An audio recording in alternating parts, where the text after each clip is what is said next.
김경래 최강 시사.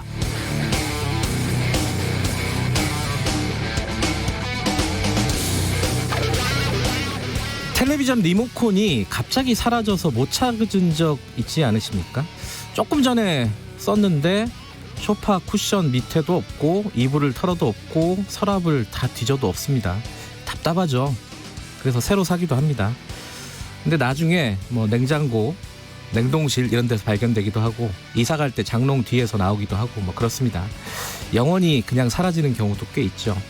전혀 알 수 없는 이유로 뭔가가 집에서 갑자기 사라지는 일은 동서고금, 상하, 빈부를 막론하고 자주 일어나는 터라서 옛날 사람들은 집집마다 어딘가에 요정, 뭐 나쁘게 보면은 작은 괴물 같은 것들이 숨어서 살고 있다 이렇게 생각을 했다고 합니다.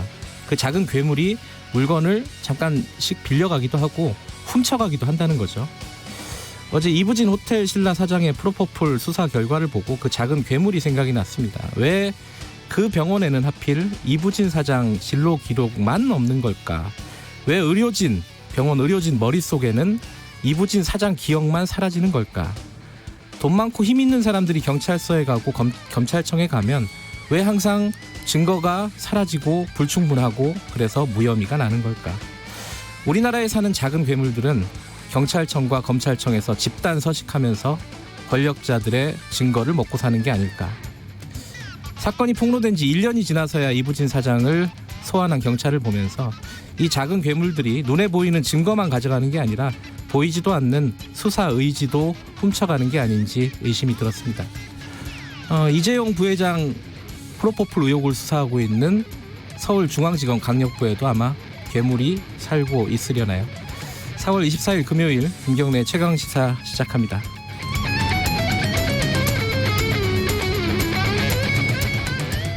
김경래 최강시사는 유튜브 라이브 열려 있습니다. 유튜브에서 김경래 최강시사 검색하시고 들어오셔서 실시간 방송 많이들 봐주시고요. 문자 참여 기다립니다. 샵 9730으로 보내주시면 되고요. 샵 9730 짧은 문자는 50원, 긴 문자는 100원입니다. 스마트폰 콩 이용하시면 무료로 참여하실 수 있습니다. 유튜브 댓글도 뭐 달아주시면 저희들이 선별해서 좀 읽도록 하겠습니다. 자, 여기까지.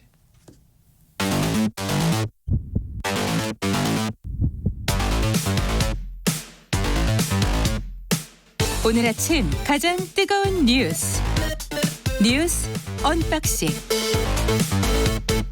네, 택배를 뜯는 두근두근한 마음으로 여는 시간입니다. 뜨거운 뉴스 언박싱. 고발뉴스 민동기 기자 나와 있습니다. 안녕하세요. 안녕하십니까. 그리고 김민아 시사평론가 나와 계십니다. 안녕하세요. 안녕하세요. 뭐 이 소식을 맨 먼저 할 수밖에 없겠죠. 오거돈 부산시장이 갑자기 사퇴했습니다. 좀 정리를 해보죠. 팩트만. 그 이달 초에 여성 직원을 집무실에 불러서 이제 성희롱을 했고요. 네. 피해 여성이 부산 성폭력 상담소를 찾아서 성추행 피해 사실을 알렸습니다. 처음에 오거돈 시장이 주변 사람을 동원을 해서 회유를 시도를 하니까 사퇴를 요구한 것으로 전해지고 있는데요. 네.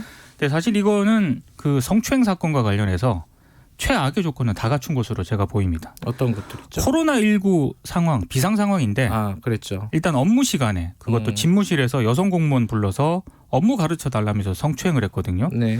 이것 자체가 권력관계에 의한 성폭력의 아주 전형이라고 저는 생각이 됩니다. 뭐 경찰이 내사에 들어갔다고 하니까 수사를 하겠죠, 이 부분은. 근데 이제 어제 기자회견에 대해서 피해자도 상당히 비판을 했고 듣기에도 좀 의아한 부분들이 좀 있었어요. 어떻게 들으셨어요, 김민아 기자는? 이 처음에 기자회견을 할 때 네. 사실 애매한 표현들을 계속 썼습니다. 네. 그래서 불필요한 신체 접촉을 했는데 해서는 안 될 강제추행으로 인정될 수 있음을 깨달았다. 경중에 관계없이 어떤 말로도 어떤 행동으로도 용서받을 수 없다. 이렇게 얘기를 했는데 불필요한 신체 접촉이라는 게 뭔지, 그리고 강제추행으로 인정될 수 있음을 깨달았다는 것은 뭔지, 그리고 경중에 관계없이라는 단서는 왜 붙는 건지, 네. 이런 게 이제 의문이 남는 거죠. 그래서 이제 이게 오거돈 시장이 이것 자체를, 이 행위 자체를 굉장히 가벼운 수준으로 생각을 하고 있는 것인지 뭐 그런 생각도 들고, 사건의 실체는 무엇인지 이런 이제 의문을 막 남기는 듯한 그런 이제 언행인 건데, 여기에 대해서 당연히 피해자는 분명히 입장 표명을 하고 있습니다. 이 이 오거돈 전 시장이 한 행위는 법적으로도 처벌 가능한 성추행에 해당하는 행위였고 네. 그걸 오거돈 시장이 이렇게 좀 축소해서 말하는 듯한 이런 어떤 입장 표명은 굉장히 부적절하다라고 분명히 얘기를 하고 있기 때문에 이 부분은 이제 문제가 있는 그런 표현들이다라고 저는 생각이 됩니다. 이게 사과 회견이 아니라 해명하는 회견 같은 느낌이었어요. 전 처음에 딱 들었을 때. 그렇죠? 그렇죠. 그 뭐 사과이면서도 해명, 그 사과인 듯 사과 같지 않은 사과를 하는데 네, 뭐 알아들을 수가 없는 부분이죠. 사실 네. 이 대목이. 경중과 관계없다라는 말은 자기는 경하다는 뜻이거든요. 그런 전제가 깔려있죠. 자, 사퇴는 하지만 자기가 한 일은 중한 게 아니라 경하다라는 뜻을 내포하고 있다고 볼 수밖에 없죠. 가벼운 어떤 그런 상황이지만 네. 책임지고 사퇴하겠다 이런 뉘앙스인데요. 그렇죠. 그렇죠, 그리고 만약에 그런 이제 뉘앙스를 받으면 이 사람들이 받으면 이게 뭔가 이 피해자가 어떤 예민한 어떤 그런 상황에서 뭐 그런 성격 또는 뭐 그런 속성 때문에 일어난 일이 아닌가 뭐 이런 추측을 막 하게 되기 때문에 피해자 입장에서는 당연히 이것에 대해서 반발하고 바로잡을 필요가 느껴졌을 겁니다. 그러니까 기자회견 포함 최악이었습니다. 네. 주변에서 좀 이렇게 사과 기자회견 할 때 어떻게 할지 좀 코치를 해줬어야 되는데 네. 이건 뭐 이 지금 상황에서 누군가의 조언을 듣기는 어려웠겠죠 아마. 본인 조언을 스스로. 들은 결과가 이게 아닐까라는 생각도 들고. 그래요? 네. 그럼 더 최악인데요, 진짜. 네. 저는 최악 쪽으로만 자꾸 생각을 하고 제가 평소에도 무슨 일이 일어나면 나쁜 쪽으로만 생각을 해가지고. 그래요? 네. 이제 사실 오거돈 시장 같은 경우에는 이 전에도 이런 구설수가 좀 있었어요. 그러니까 취임 첫 해 2018년인데요. 이때 그 사진 한 장 때문에 한번 구설에 올랐거든요. 네. 그러니까 용역 노동자들과 함께 회식 장면 그 사진을 본인 페이스북에 올렸어요. 그 사진도 참 뭐라고 생각해야 될지 근데 이게 난감한 사진이었어요. 참석자 네. 대부분이 남성이었는데 유독 오 시장 옆에 제복을 입은 여직원 3명이 앉아 있었던 겁니다. 네. 이 사진 자체를 보신 분들은 아시겠지만 굉장히 어색한 사진이었고요. 그래서 본인이 이게 비판이 제기가 되니까 네. 다시는 불편함이 없도록 하겠다 이렇게 사과를 하기도 했거든요. 근데 이것뿐만이 아니고요. 그러니까 배신감을 느끼는 분들이 부산 시민들이 굉장히 많다는 그런 얘기가 있는 게 이게 당연할 수밖에 없습니다. 재임 기간 동안 성 관련 이슈에 대해서는 엄정 대응하겠다. 오거돈 시장이 직접 밝힌 거였습니다. 그러니까 관내 일자리 지원 센터에서 센터장이 여직원들 성희롱하는 사건이 일어난 적이 있거든요. 네. 이때 오거돈 시장이 뭐라고 얘기를 하냐면 가능한 모든 수단과 방법 동원해서 최대한 엄벌하겠다 이렇게 얘기를 했거든요. 그랬던 오 시장이 이렇게 기자회견 포함해서 최악의 상황을 하고 가니까 배신감을 느낀다는 분들이 많은 것 같습니다. 그리고 그 전에 뭐 예를 들면 미투 국면이라든지 또는 네. 뭐 안희정 전 지사 사건이라든지 이런 것들이 있었는데 네. 물론 그 전에 그 전에 뭘 했다는 게 뭐 그 인정될 수 있다 이런 말씀이 아니라 그런 우리 사회의 경중을 올리고 경정을 올리고 그리고 우리 자신들을 돌아볼 수밖에 없는 그런 사건들이 있었음에도 불구하고 그 이후에도 이제 이런 일을 다시 했다는 것은 이런 그 전까지 어떤 본인이 했던 말 뭐 성 관련 그런 것들은 뭐 엄정히 대응하겠다 이런 말들을 믿을 수 없게 하는 그런 행위인 거죠. 그 사진이 이제 회식할 때 여직원들을 옆에 앉히고 네. 물론 뭐 그게 의도적으로 그랬는지 뭐 뭔지는 모르겠지만 딱 사진 보면 의도적으로 그랬다는 게 좀 읽히잖아요, 그렇죠. 사실. 네. 근데 그게 저도 보도국에서 회식을 하면은 네. 그런 경우들이 지금은 없는데 한 10년 전만 해도 있었어요. 10년 전에는 있었습니다. 예. 네. 그러니까 여기자들을 부장 옆에 앉히고 국장이 회식 때 오면은 국장 옆에 자리를 비워놓고 이런 일들이 굉장히 뭐랄까요, 보기는 안 좋은데 그 관행적으로 하던 짓이었어요, 그게. 그 사실은. 모든 회사 모든 조직에 네. 그런 이제 문화들이 있었고 이게 회사와 조직의 문제라기보다는 결국 이게 어떤 전반적인 남성 중심의 어떤 기득권 사회에서 항상 있는 일이기 때문에 그래서 부산의 이제 여성 단체들이 이번에 낸 입장이라든지 이런 걸 보면은 사실 오거돈 전 시장만의 문제가 아니다. 부산시라는 어떤 그런 전체의 어떤 물론 부산시를 콕 집어서 얘기하는 건 이제 부산에 있는 시민단체이기 때문에 그런 건데. 그렇죠. 예. 부산시 전반에 이런 좀 남성 중심적인 문화를 되돌아봐야 된다 이렇게 얘기를 하고 있고 네. 전반적인 성인지 감수성이라든가 이런 것들을 제고할 수 있는 대책이 필요하다고 얘기하고 있는 거거든요. 근데 어쨌든 지금 사퇴를 했으니까 시장을 새로 뽑아야 되는 상황이잖아요, 그죠? 앞에 뉴스 들으니까 이제 뭐 선거 비용이 뭐 100억이다 뭐 이렇게 얘기를 하던데 이게 지금 어떻게 되는 겁니까? 선거 일정 같은 경우는? 일단 내년 4월 달에 이제 보궐선거를 해야 되는데 내년 4월이 많이 남았네요. 그렇죠. 1년 정도 남았습니다. 네, 근데 내년 그때까지는 이제 부시장이 대행 체제로 가는 건데 네. 내년 4월이라는 시점이 아무래도 이제 대선을 이제 눈앞에 둔 그 시점에 이제 치러지는 보궐선거이기 때문에 네. 굉장히 판이 클 것이다라고들 이제 보는 모양입니다. 아하. 그래서 여기에 누가 나갈 거냐를 가지고 벌써부터 거의 뭐 부산을 기반으로 하는 모든 정치인 이름이 다 나오고 있는데 그 진짜 너무 앞서가는 보도 아닙니까 진짜? 그렇죠. 근데 그만큼 이제 관심이 뜨거운 보도인 거죠. 네. 그래서 뭐 여당에서는 김영춘 의원 얘기 나오고 뭐 야당에서는 김세현 의원 얘기 나오고 뭐 쭉 나오는데 여기에 또 뭐 조국 전 장관을 출마시키자라는 얘기가 그 얘기는 조금 황당하더라고요. 있다라는 보도 네. 그리고 더불어서 또 보수 야당 쪽에서는 안철수 대표를 영입을 해가지고 부산시장 뭐 해보자 뭐 이런 얘기도 있다라는 보도. 그래서 굉장히 영남 고향인 정치인들 다 불러보는 거 그러니까 아니에요? 그렇죠. 자꾸 그런 보도를 하니까 언론이 욕을 얻어먹는 것 같고요. 참 언론 보도 얘기하니까 제가 딱 한마디 하고 싶은 게 있는데 그 여성단체나 이런 단체들 쪽에서 이런 보도할 때 제발 이 단어 쓰지 말자고 한 단어가 있습니다. 뭐예요? 그 중에 하나가 몹쓸짓이죠. 몹쓸짓이라는 단어거든요. 아 그래요? 근데 제가 뭐 조선일보라고 얘기는 안 하겠습니다만 뭘 얘기해놓고 왜 또? 오늘 또 이 단어를 썼더라고요. 아 그래요? 제목에 크게 썼습니다. 진짜 몹쓸짓이라고. 반성해야 돼요. 아 그게 이제 성인지 감성이 떨어지는 그럼요. 대표적인 표현 중에 하나. 네. 어제 또 그게 있었어요. 처음에 속보 막 나올 때 좀 정신없이 써서 그랬을 수도 있는데 언론들이 오거돈 시장 여자 문제로 사퇴. 그렇죠. 네, 이건 여자 문제가 아니라 범죄잖아요. 범죄죠, 범죄. 범죄로 사퇴를 한 건데 범죄를 저질러서 그거를 여자 문제라고 제목을 달았더라고요. 네. 물론 그 언론사가 아마 누군가 얘기를 했나 봐요. 금방 제목을 바꿨더라고요. 그러니까 그 문제가 있는 표현이라고 누가 얘기를 했는가 보죠. 잘못된 걸 알았으면 바로 그래도 바로 잡아야죠. 예. 네. 이게 온라인은 근데 바꾸기가 쉬운데 지면에 낸 거는 바꾸기가 어려워요. 그렇습니다. 몹쓸 짓은 지면에 있습니다. 지면에 있습니다. 그러니까 조선일보는 바꾸기가 어려운 거죠. 지금 뭐 이 수사 상황들 이것들을 나중에 좀 더 지켜보도록 하겠습니다. 다음 소식으로 넘어가죠. 이게 저희들이 브리핑 끝나면요. KBS에서 현장 취재를 했던 부산총국의 이슬 기자 연결해가지고 사건의 전말을 좀 들어볼 예정입니다. 그러고 안희정 성폭력 사건 피해자 변호인이었죠. 정혜선 변호사. 예, 정혜선 변호사도 연결할 예정입니다. 조금만 기다려 주시고요. 자, 그 다음 소식은 뭘 하나 볼까요? 어제 헌재에서 백남기 농민 그 직사라고 하나요? 직접 살수? 네. 뭐 이렇게 표현하죠. 그 부분을 위헌이라고 판정을 했어요. 그것 좀 정리를 해보죠. 그러니까 백남기 씨 유족이 헌법소원을 청구를 했거든요. 네. 경찰의 직사살수가 생명권과 집회의 자유 등을 침해했다. 네. 이제 이렇게 소원을 제기를 했는데 재판관 8대1의 의견으로 위헌 결정을 내렸습니다. 그러니까 이 직사살수라고 하는 게 예. 굉장히 제한적으로만 상황이 이게 됐을 때 허용이 되는 거 아니겠습니까?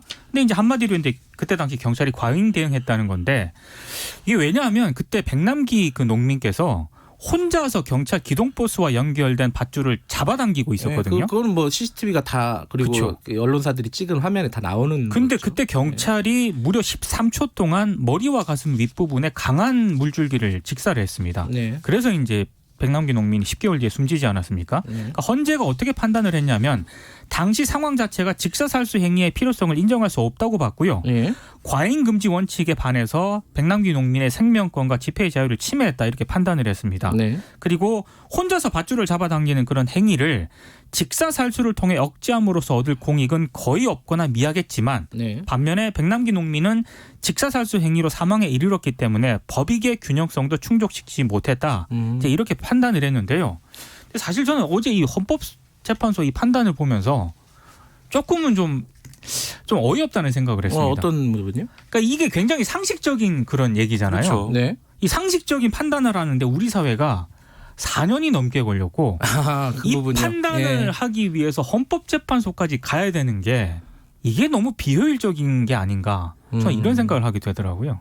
그러니까 사실 당연한 결론인데 네. 그러니까 이게 뭐 여러 가지 뭐 경찰관 직무집행법이나 관련 규정을 위반했다라는 사실은 뭐 다른 어떤 법적 단위에서 가릴 수 있는 문제겠지만 네. 지금 이제 헌법상에 이제 어떤 그 헌법에 나와 있는 이런 가치들을 이제 침해한 것인가 이런 거를 또 다시 이제 따진 거 아니겠습니까? 그런데 이렇게까지 따지게 된 이유라는 것은 이 백남기 농민에 대한 어떤 이 경찰의 직사살수의 어떤 정당성이라든지 문제라든지 이런 것들이 우리 사회에 계속 논쟁거리로 남아 있었기 때문이죠. 그러니까 저 같은 사람들은 이건 논쟁거리가 될 수 없는 문제임에도 불구하고 논쟁거리로 만들어갔던 사람들이 있는 겁니다. 이것이 잘못됐다는 것을 인정하지 않고 어떤 이 당시에 어떤 이 집회 상황에 대해서 굉장히 어떤 과잉된 어떤 집회를 했다라든지 이런 것들을 계속 주장을 하면서 심지어는 전혀 있지 않은 사실을 있는 걸로 만들어서 그렇죠. 뭐 여러 가지 음모론을 생산해내고 그런 일들이 있었기 때문에 사실 이 유가족들 입장에서도 이런 위헌 심판을 통해서라도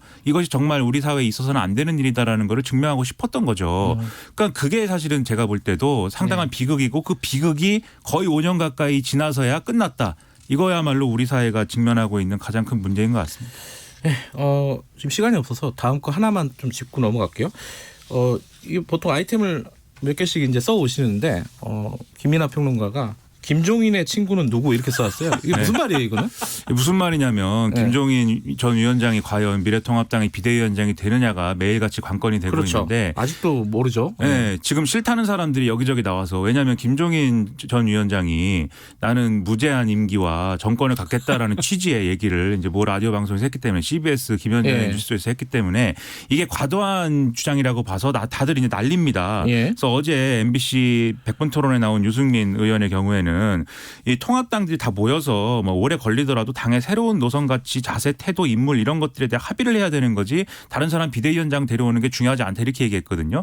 전반적인 상황을 보면 뭔가를 크게 바꾸고 새로 거듭나자고 하는 사람들이 지금 비대위를 거부하고 있고 그래도 뭔가 어떤 뭐 영남을 기반으로 한다든지 구당권파라든지 이런 분들이 지금 비대위를 오히려 주장하고 있는 형국이거든요. 근데 김종인 전 위원장이 주장하는 거는 당의 중도화와 뭐 대선 준비를 위한 이런 거 아니겠습니까? 이게 지금 맞지가 않아요. 지금 김종인 전 위원장의 그 친구는 그럼 누구인 거냐.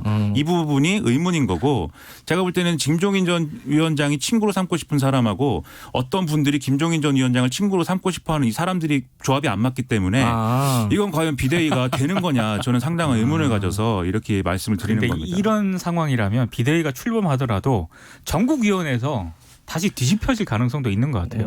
그리고 김종인 전 위원장 입장에서도 이렇게 되면 사실은 자기가 혁신의 걸림돌 같은 위치가 되는 거 아니겠습니까? 그렇죠. 네. 다 이제 혁신을 해보자는 사람들은 비대위가 싫다는데 맡을까요? 저는 점점 더 안개 속으로 들어가고 있는 것 같습니다. 김민하 평론가는 회의적이에요? 안 될 것 같다? 전 대부분의 문제에 대해서 회의적입니다. 정말 회의적인 시간이군요, 오늘. 어떠세요? 저는 어려울 것 같습니다. 다 어려울 것 같군요. 친구가 없는 걸로. 자, 여기까지 듣겠습니다. 고맙습니다. 고맙습니다. 고발뉴스 민동기 기자, 김민하 시사평론가였습니다. 지금 시각은 7시 38분 향해 가고 있습니다. 네, KBS 날씨 정보입니다. 4월의 마지막 금요일입니다. 다음 주 목요일이 이제 4월 마지막 날이라서 그렇고요. 오늘은 전국적으로 기온이 어제보다 낮에 2, 3도가량 오르겠습니다. 아침에는 여전히 좀 춥고 쌀쌀합니다. 평년보다 밑도는 기온이 이어지고 있고요. 내일 서울의 아침 기온이 11도로 오늘에 비해서 7도 이상 기온이 껑충 뛰어 오르면서 이번 주말인 내일부터는 기온이 조금씩 더 회복이 되겠습니다. 현재 서울 기온 4도, 오늘 낮 기온 15도까지 오르겠고 전국이 13도에서 20도 분포 예상됩니다. 아침부터 낮까지 경기 동부나 강원 영서 충북 북부 약하게 빗방울 떨어질 수 있겠지만 대부분 중부지방은 가끔 구름 많고요. 남부와 제주는 오늘 맑겠습니다.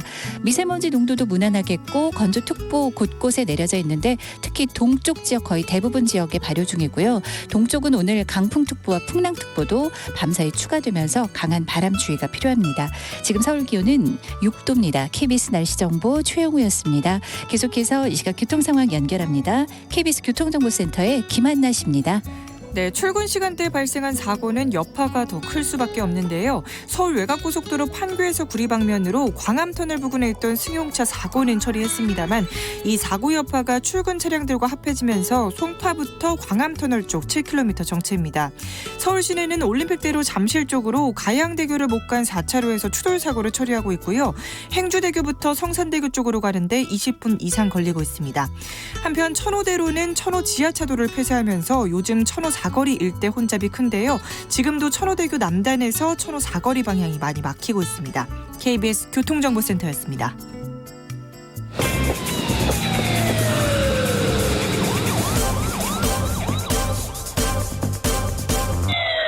김경래의 최강 시사. 네, 어제 이 기자회견 본 사람들, 보도 본 분들 많이 놀랐을 겁니다. 안희정 전 지사 사건 이후에 또 벌어진 지자체장 성추행 사건. 이게 파장이 앞으로도 만만치가 않을 것 같습니다. 먼저 KBS에서 부산에서 취재를 하고 있는 KBS 부산총국의 이희슬 기자 연결해서 사건 전말부터 좀 들어보고 그 다음에 사건의 어떤 의미라든가 이런 부분들을 좀 짚어보죠. 자, 이희슬 기자, 안녕하세요. 네, 이희슬입니다. 네, 어제 그 기자회견은 사전에 예고가 됐던 부분입니까? 어땠어요? 전혀 아닙니다. 어제 짐작을 하셨겠지만 상황이 정말 급박하게 돌아갔는데요. 네. 그러니까 오전 10시 정도에 일단 부산시 내부에서 좀 이상하게 돌아간다 싶은 그런 분위기가 감지가 됐습니다. 네. 이제 10시가 넘으면서 기자들 사이에서 오고돈 시장이 기자회견을 할 수도 있다 이런 말이 나왔고요. 그런데 10시 30분이 될 때까지도 그게 언제가 되는지는 아무도 답을 이제 해주지 않았죠. 저 같은 경우에는 아침부터 시청에 있었으니까 예. 10시 정도에 시장실을 방문을 했는데 간부급 대책회의가 열리고 있다 그래서 회의장 앞에까지 찾아가서 도대체 기자회견을 하는 거냐, 하면 몇 시냐, 대략이라도 알아야 기자들이 준비를 할 거 아니냐고 했는데도 아무도 이제 제대로 된 답을 안 한 거죠. 그 내용도 그때는 모르고 있었던 거고요?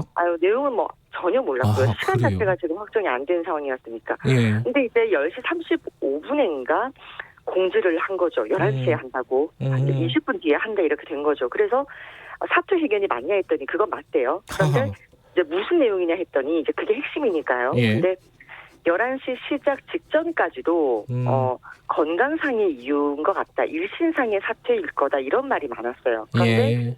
시장이 기자회견을 시작을 하고 마이크를 잡자마자 바로 이제 성추행 사실을 밝히면서 충격적이었던 거죠. 근데 사실 이번 기자회견 하기 전에도 투표 선거 그 4.15 총선 때 투표도 이렇게 공개적으로 안 하고 이래가지고 기자들 사이에는 이게 도대체 무슨 일이냐 이런 말들이 좀 나왔었다면서요, 부산에서는. 왜냐하면 단체장 투표 같은 경우는 통상적으로 공개를 하고 촬영까지 하는 그렇죠. 게 상식적이다. 뉴스에도 한 컷도 내고요, 보통. 네, 그렇죠. 정말 저희가 당황스러웠죠. 원래는 오전 7시에 어디에서 한다라고 공지가 돼서 저희가 촬영 스케줄까지 다 낸 상황이었는데 네. 그날 오후에 갑자기 이제 안 한다. 그러니까 공개를 하지 않고 비공개로 진행을 한다. 이렇게 얘기가 되면서 이상한 말들이 돌았었죠. 정말 건강이 안 좋은 거냐. 네. 네. 그런데 이게요. 작년이었나요? 작년에 유튜브 같은 데서 네. 오전 시장이 여성 공무원을 성추행했다 이런 어떤 루머랄까요? 의혹 같은 것들이 보도가 됐었어요. 그래가지고 네. 소송을 하니 많이 막 이렇게 좀 시끄러웠잖아요. 네네. 그 건하고는 관련이 없는 거죠, 지금.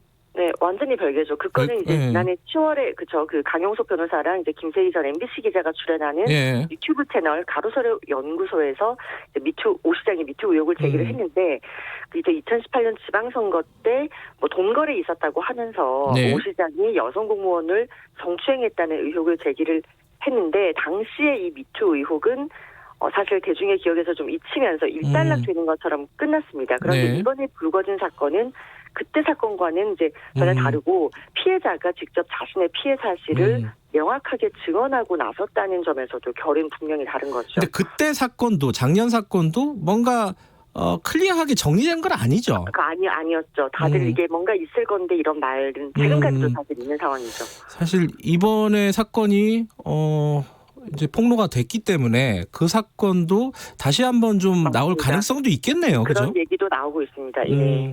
알겠습니다. 자, 어제 밝혀진 오거돈 시장의 성추행 이 부분 좀 팩트부터 먼저 좀 정리를 해보죠. 이번 달 초에 있었던 일이죠, 사건은? 이번 달 초에 이제 발생을 했고 집무실에서 일어났다. 이 정도가 이제 밝혀진 사실인데 일단 오전 시장이 기자회견에서 밝힌 내용은 이렇죠. 5분 정도 짧은 면담을 했는데 그 과정에서 불필요한 신체 접촉을 했다. 이제 이게 강제추행일 수도 있겠구나. 그걸 깨달았고 그래서 경중에 관계없이 용서받을 수 없는 행위이니 내가 이제 모든 허물을 짊어지고 이제 나가겠다. 이게 오 시장의 기자회견 내용이고요. 기자회견이 끝나고 이제 피해 여성이 바로 또 입장문을 이어서 냈죠. 이제 이 여성은 나는 월급날과 휴가를 기다리면서 열심히 일하는 평범한 직장인이다. 평범, 보통이라는 말의 가치를 이제야 느낍니다. 전혀 예상하지도 못한 이번 사건으로 제 인생이 송두리째 흔들리고 있다.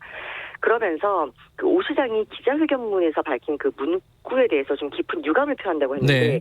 아까 기자회견문에서 오 시장이 경중에 관계없이 어떤 말로도 용서받을 수 없다 이제 이런 식으로 이야기를 했잖아요. 네. 그에 대해서 이 여성은 이 일이 경중을 따질 수 있는 일이 아니다. 명백한 성추행이고 법적 네. 처벌을 받는 범죄다. 네. 오 시장이 좀 애매한 문구를 사용해서 도리어 자기를 유난스러운 사람으로 비치게 할까봐 두렵다. 이제 이렇게 말을 하기는 했었죠.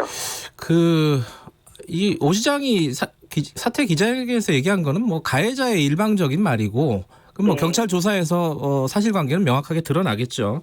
네. 경찰은 수사를 시작한 겁니까, 부산에서?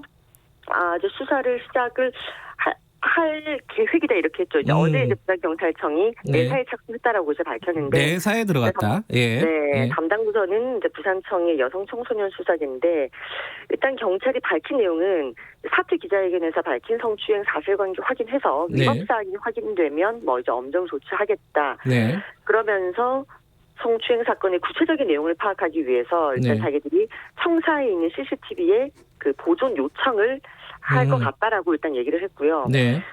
뭐 전문성 가진 수사팀 또 피해자 네. 보호팀 꾸려가지고 일단 2차 피해 막는 데 최선 다하면서 수사를 좀 이어가겠다 이런 입장. 근데 요번에 사퇴를 할 때까지 보면은 뭐 가해자와 피해자가 그 확약서라고 하나요? 그 공증까지 받았다고. 네. 뭐 그런 보도들이 있던데 그 말은 거꾸로 얘기하면은 그 오거돈 시장이 뭐 자꾸 사퇴를 안 하려고 뭐 이렇게 좀 발뺌을 하려고 하는 분위기가 있으니까 그렇게 된 거 아닌가라는 추측은 드는데 어떤 상황입니까 이거는? 뭐 추측은 예 그렇게 될 수 있는데 일단 이 내용은 저희 이제 KBS가 이제 사실 취재를 해서 밝혀진 내용입니다. 어제 단독으로 보도를 하신 부분이죠, 이 부분은. 네네. 예. 그 사퇴서랑 공직 얘기인데요.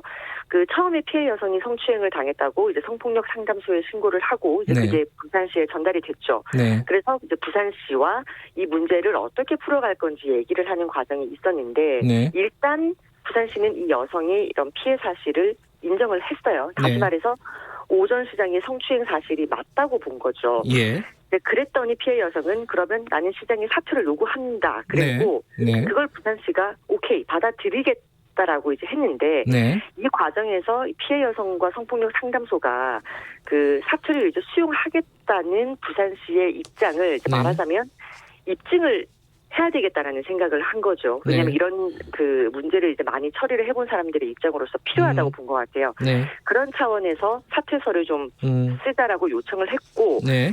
나아가서 그 사퇴서 자체의 법적 효력을 증명을 받기 위해서 공증까지 받은 거죠. 이제 네. 그 부산의 법무법인에서 받았는데 네.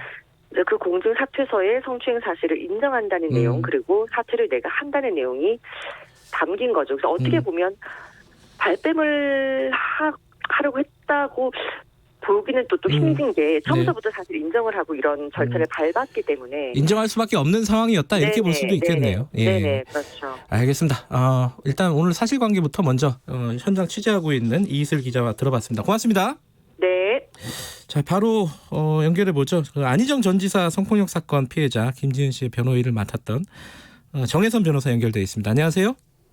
네, 안녕하세요. 그 오거돈 시장 가해 사건을 보면은 피해자가 굉장히 용기 있게 현명하게 초기에 잘 대처한 것 같다는 느낌은 들어요. 변호사로서는 어떻게 보십니까? 네, 맞습니다. 바로 이제 신고를 이제 외부에 알리고 네. 상담소에 가서 이 일에 대해서 어떻게 해야 되는지 도움을 구하고 네. 했다는 면에서 결국은 이 일이 이제 감춰지지 않고 외부에 드러났다고도 생각을 하거든요. 네. 굉장히 용기 있는 행동이었다고 생각합니다. 지금 피해 사실로 보면요, 가해 사실 이걸 보면은 이 업무 시간에 불러가지고 시장실로 불러가지고 범행이 이루어졌다는 거예요. 이게 네네. 참 상식적으로 이해가 잘 안 돼요. 어떻게 이럴 수가 있지? 뭐 이런 생각이 드는데 이런 범죄들이 자주 보십니까? 이 성범죄에서? 네네. 이제 업무 공간에서 성추행이 일어나는 경우가 이제 제법 있습니다. 그래서 이 사건 피해 내용이 어떤 건지 제가 이제 구체적으로 좀 알기는 어려운데요. 네. 그래도 이제 뭐 업무 추행이 기습적으로 이루어지는 경우들이 왕왕 네. 있는데 뭐 전혀 예상치 못한 순간에 뭐 기습적으로 입을 맞춘다거나 뭐 신체를 만진다거나 네. 뭐 이런 경우들이 있는데 이제 법원은 이럴 때 이제 상대방의 의사에 반해서 기습적으로 이루어진 유형력의 행사다 이렇게 해서 이제 강제추행죄로 보고 있고요. 네. 혹은 뭐 이제 업무를 지시하는 와중에 네. 뭐 상대방의 반응을 이렇게 살펴가면서 뭐 신체 네. 일부를 더듬거나 뭐 만지거나 뭐 이런 경우도 있을 수 있겠죠. 네. 그래서 피해자가 이럴 때는 굉장히 사실은 당혹스럽고 또 불쾌하기도 한데 이제 상대방이 지위가 높거나 뭐 어려운 사람이거나 뭐 그러면 이제 바로 정색하면서 문제 제기를 하기가 또 어렵잖아요. 예. 그러다 보면 이제 상당 기간 이제 추행 행위가 또 지속되는 경우도 있을 수 있고, 그래서 네. 이런 부분들이 또 업무상 위력을 이용해서 이루어진 성추행 범죄이기 때문에 뭐 드문 건 아니고 왕왕 예. 일어나는 일들입니다.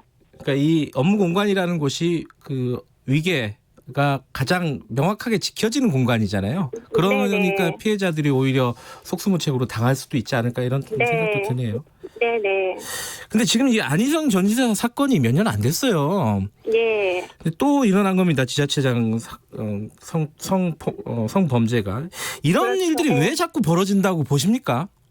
그러니까 안희정 전 지사 사건도 그렇고 이번 네. 사건도 그렇고 권력형 성범죄라고 하는 게 결국은 이제 폭력의 문제잖아요. 네. 그래서 강자가 약자를 이제 함부로 대하거나 이제 괴롭히는데 그 괴롭힘의 방식이 이제 여성한테는 이제 성적 괴롭힘으로 발현이 되는 거라고 봐요. 네. 그래서 우리 사회가 그동안 이제 성평등하지 않은 문화가 컸고 네. 이제 성차별적인 그 구조가 있었기 때문에 이제 여러 미투 운동들이 보여주듯이 이제 와서 갑자기 이런 일들이 벌어지고 이제 이런 사건이 늘어나는 게 아니라 네. 더 이상 이제 피해자가 참지 않는다는 거죠. 그래서 네. 그전에는 알려지지 않았던 일들이 이제는 더 이상 이제 숨겨지지 않고 고발되는 것이다. 이렇게 생각합니다. 근데 오거돈 시장 같은 경우에는요, 평소에 예를 들어서 뭐 세계 여성의 날에 SNS에 글을 올리고 미투 운동에 지지한다 이런 의사도 표명하고 이래왔단 말이에요. 이런 사람들이 실제로는 뒤에서 이런 범죄를 저지르고 있다. 이걸 어떻게 봐야 될까 좀 난감합니다. 근데 또 한편으로는 또 일부 언론에서도 예. 지적도 했는데 그 오 시장이 그 회식을 하면서 그 회식 자리에 양쪽에는 이제 젊은 여직원들을 동석하게 하고 하는 부분들도 있지 않았습니까? 그래서 대외적으로 보여지는 것과 또 실제로 여성들을 어떻게 생각을 하고 동료 직원이 아니라 성적 대상화해서 본다거나 이런 부분들이 아직까지 뭐 남아 있다라고 봐야 되겠죠. 네, 이 오거돈 시장이 경찰 수사를 받게 될 텐데, 그러면 법적인 혐의는 어떻게 되고 형량은 어떻게 되는 건지 좀 지금 뭐 전망을 할 수가 있나요?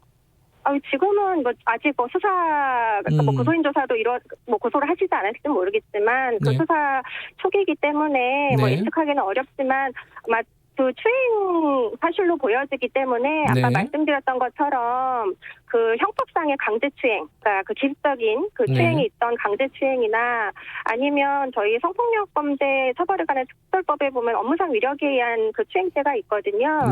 그래서 강제추행 같은 경우에는 이제 10년 이하의 징역, 뭐 이제 벌금형도 있지만 그리고 뭐 업무상 위력에 의한 추행 같은 경우에는 이제 3년 이하의 징역이에요. 그래서 이제 물론 그건 이제 법정형이고요. 실제 처벌이 이루어진다면 뭐 여러 가지 사정들을 다 감안을 하겠지만 최근의 분위기나 뭐 이런 거 봐서는 뭐 엄벌의 분위기로 갈 수도 있을 것 같고 그 이제 피의자의 지위도 있기 때문에 피해자가 실제로 겪게 되는 2차 피해라든지 이런 부분들을 또 양형에 반영하기도 하거든요. 예.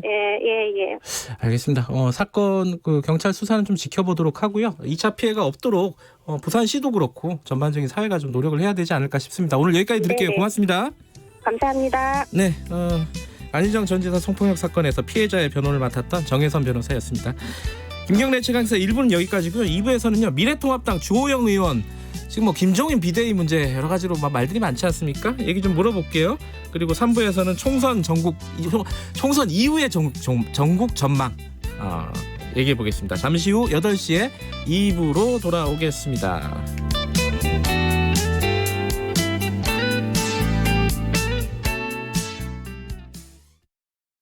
세탁폐수 전자인계 인수관리 시스템 물 바로 시스템을 아시나요? 사업장 발생 폐수를 전문업체에 위탁 처리하는 전 과정 실시간 관리 시스템입니다. 우리 주변 소규모 사업장은 위탁 방식으로 폐수를 처리하는데요.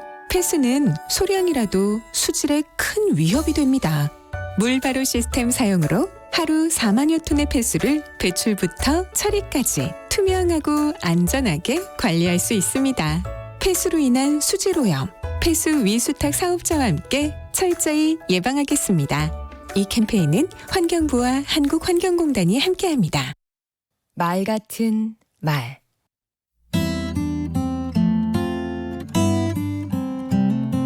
안녕하세요. 강원국입니다. 소통은 저의 직장생활 내내 화두였습니다. 직장생활을 지속하기 위해서는 소통이 잘 되는 조직이 필요했습니다. 소통은 제게 공기와 같았거든요. 소통이 잘 되면 개인만 좋은 건 아닙니다. 조직 역시 창의적이고 효율적으로 돌아갑니다. 그러나 소통은 쉽지 않습니다. 자기 희생을 필요로 하기 때문입니다.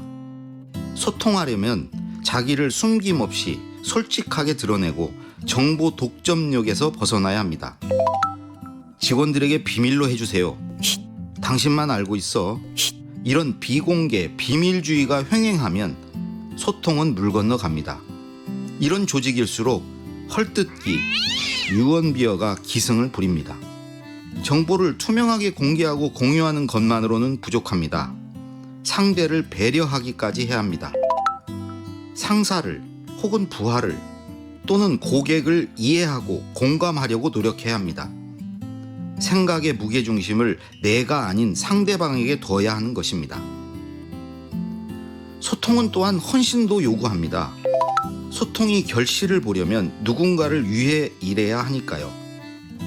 부하는 상사를, 상사는 부하를, 직원은 고객을 위해서 행동하고 실천해야 합니다. 그렇지 않으면 매일 소통만 외치고 바뀌는 건 없지요. 그래서 소통은 어렵습니다. 나부터여야 해서 그렇습니다. 소통의 다른 말은 고통인지도 모릅니다.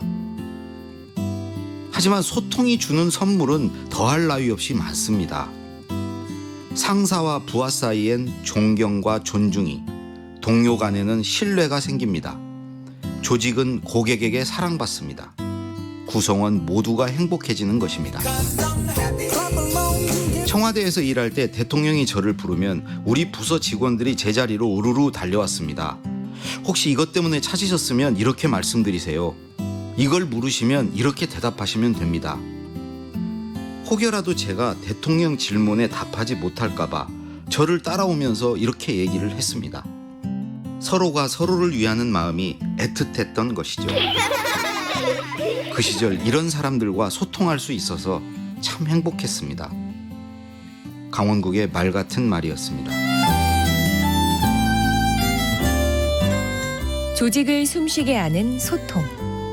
소통은 고통스럽지만 고통 없는 관계는 빈통입니다.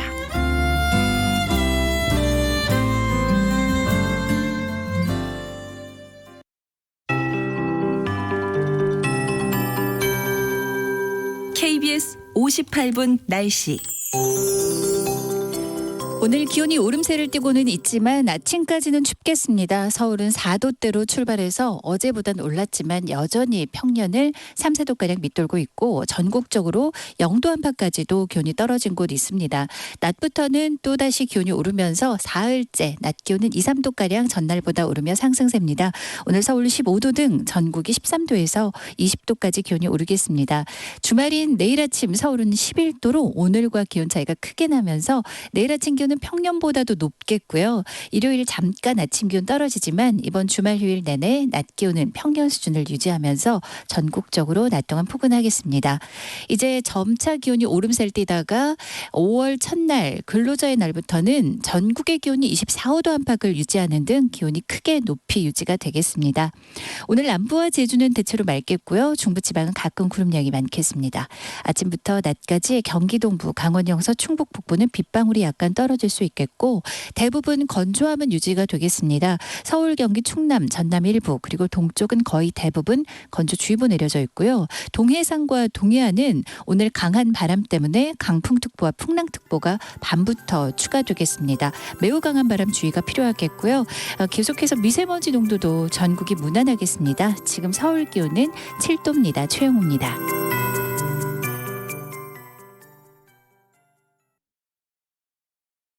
정성을 다하는 국민의 방송 KBS가 8시를 알려드립니다. AM 711kHz, FM 97.3MHz, KBS 1라디오입니다. HLKA.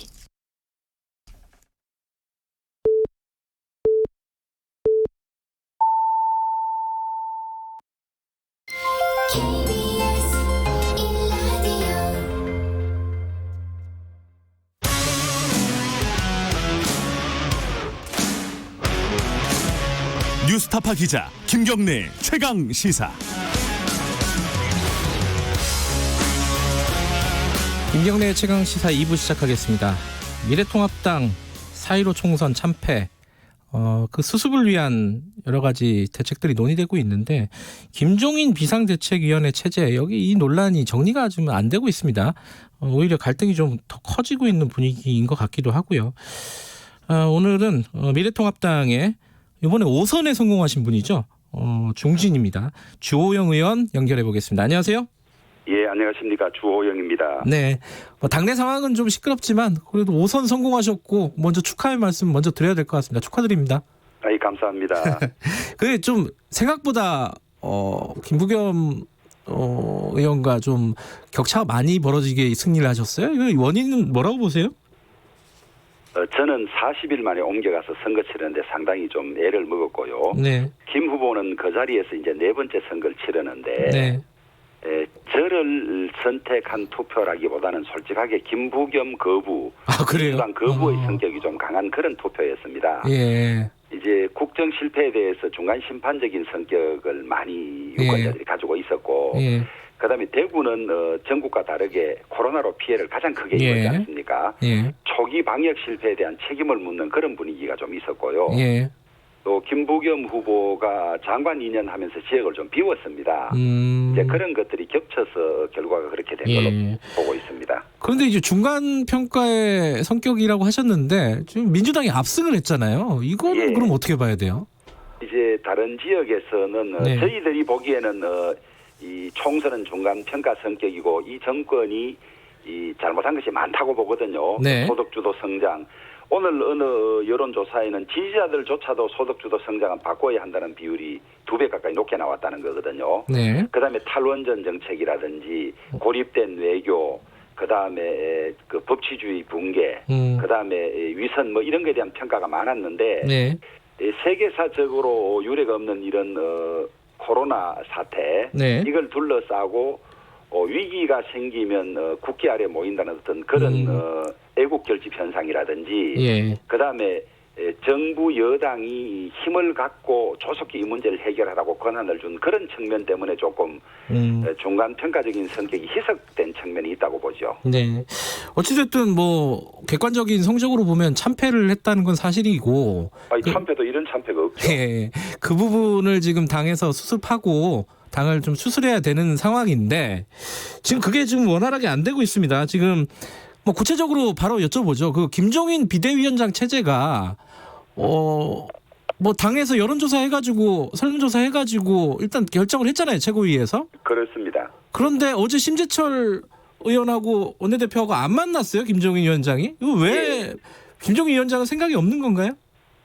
오늘 만나는 걸로 그렇게 알려지고 있습니다. 있는데 이제 당이 어려움에 처할 때 수습하는 방법에 관해서는 흔히 이제 두 가닥이 갈라지는데요. 자체에서 조기 전당대회를 열어서 수습하자. 그다음에 비대위로 가자 이런데 공천을 앞둔 시기 이외에 비대위가 성공한 적이 별로 없습니다. 그렇죠. 그러니까 비대위 무용론이 나오는 측면이 하나 있고요.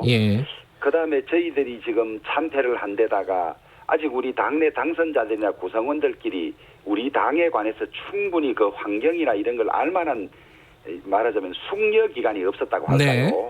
뭐 이런 것 때문에 지금 당은 당규대로 전당대회를 하면 8월 이전에 전당대회를 해야 하는데 네.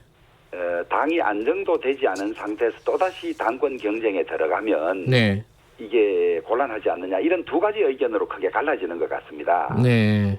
그래서 이제 의견을 묻자 일에 대해서 아마 이 비대위가 조금 많이 나온 걸로 알고 있는데 네. 다만 이제 비대위라는 게 비상대책이니까 기간이 좀 짧아야 하지 않겠습니까? 네. 더구나 이번에 이제 당선자들이 새로 나온 상태에서 이게 비대위가 장기적으로 가는 것은 사실상 당의 존재를 부인하는 거나 마찬가지죠. 네.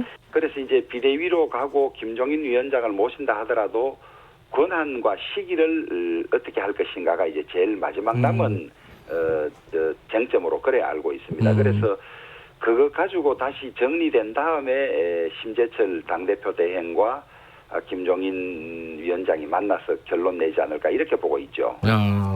그런데 지금 김종인 위원장은 언론 인터뷰에서 이미 무기한 그리고 전권 이 얘기를 꺼냈습니다. 그러면은 안 되는 거 아닌가요? 지금 말씀하신 걸로 보면은? 저도 그렇게 본인이 요구하시는 걸로 듣고 있었는데 네. 또 어느 자리에서는 내가 기한을 무기한으로 요구한 적이 없다는 말씀도 하셨다는 거예요. 아, 그래요? 예, 그래서 그 부분이 네. 비대위는 보통 정권을 가집니다. 네. 가지는데 언제까지로 할 것인지 예를 들면 전당대회 하도록 규정된 8월 말까지 혹은 정기국회가 끝나는 12월 말까지 네. 혹은 대권 후보를 선출할 때까지 네. 뭐 이런 한 3단계 정도로 구분할 수가 있는데 네. 그 중에서 서로 간에 합의에 이르지 않을까 이렇게 봅니다. 그러니까 지금 그 비대위 체제는 찬성을 하시는데 그 비대위 체제에 김종인 위원장의 권한이나 기간을 어디까지 해야 되는지 이 부분은 좀 정리할 필요가 있다. 일단 이렇게 정리하면 되겠죠, 의원님 말씀은. 그럴 것 같습니다. 예. 예. 그런데 이제 어제 100분 토론에 나온 유승민 의원이 이렇게 얘기를 했어요. 이게 이렇게 전화로 조사해가지고 이렇게 결정하는 방식 자체가 옳지 않고 수도권 낙선자들 뭐 다 모여가지고 교황 선출식처럼 한번 토론을 해봤으면 좋겠다. 당에 대해서 먼저 좀 고민을 하고 아까 말씀하신 맥이 같아요. 숙려 기간이 좀 있어야 되는 거 아니냐. 예. 그거 없이 그냥 비대위로 간다고 잘 되겠냐 이 뜻이거든요. 이게 예. 어떻게 보세요 이 부분은? 사실은 제가 부끄러운 고백을 좀 해야 하는데 네. 의원총회에서 이 문제를 논의를 했어요. 네. 하다가 이제 본회의 때문에 결론이 나지 않았죠. 네. 그래서 본회의가 끝난 다음에 다시 의원총회를 열어서 마무리 짓자 이렇게 했는데 네. 그 본회의가 끝난 다음에 열린 의원총회에 참석한 인원이 30명이 되지 않았어요. 아하. 그러니까 이게 이러다가 다시 모여도 또 당선자들이 지금 뭐 선거 후 정리가 많고 이래서 빠른 시간 안에 하려면 이게 모이기가 쉽지 않다. 네. 이래서 그러면 일일이 한번 연락을 해서 전체 의견을 모아보자. 예를 들면 의총을 한다든지 당선자 대회를 하는데 많은 인원이 안 오는 것보다는 이렇게 하는 것이 훨씬 더 많은 사람의 의견을 들을 수 있지 않느냐 이래 판단하고 이 전수조사에 들어간 겁니다. 현실적인 이유가 있었다. 지금 모이기가 힘들다 이런 말씀이시네요. 그랬습니다. 예. 그리고 또 하나가요. 자, 비대위를 하는 거는 뭐 그렇게 결정을 할 수가 있는데 반드시 김종인 위원장이어야 하느냐. 예. 이 부분은 어떻게 보십니까? 이제 비대위원장을 외부에서 모셔서 별로 성공한 경우가 없다. 네. 정당이란 게 정당 고유의 어떤 메커니즘이 있고 네. 거기의 환경이 있는데 외부에서 오신 분들은 소신을 못 펴고 실패한 예가 많기 때문에 외부 위원은 필요 없다 이런 주장이 설득력을 좀 갖고 있습니다. 네. 그러면 당 안에서 뽑아야 하는데 네. 당 안에서 정상적으로 뽑는 방법은 전당대회이고 네. 신속히 결정하는 방법이 비대위원장 아니겠습니까? 네. 그런데 당내 비대위원장을 신속히 결정할 만한 그런 동력이 별로 없어요. 네. 왜냐하면 탁월한 지도력을 가진 사람이 있다든지 당원들이 다 동의할 수 있어야 하는데 네. 이제 그러다 보니까 당도 좀 아는 외부인 이러다 보니까 사람이 몇 명밖에 없는 겁니다. 그래요. 그리고 또 이 공천권을 가지지 않은 비대위원장을 맡아서 이 어려운 일을 해주려고 하시는 분이 별로 없어요. 그러다 보니까 네. 그런 조건을 갖춘 분을 따지다 보면 한두 분밖에 없는 거죠. 그렇군요. 예. 사람이 없군요. 그 결과적으로 얘기하면은.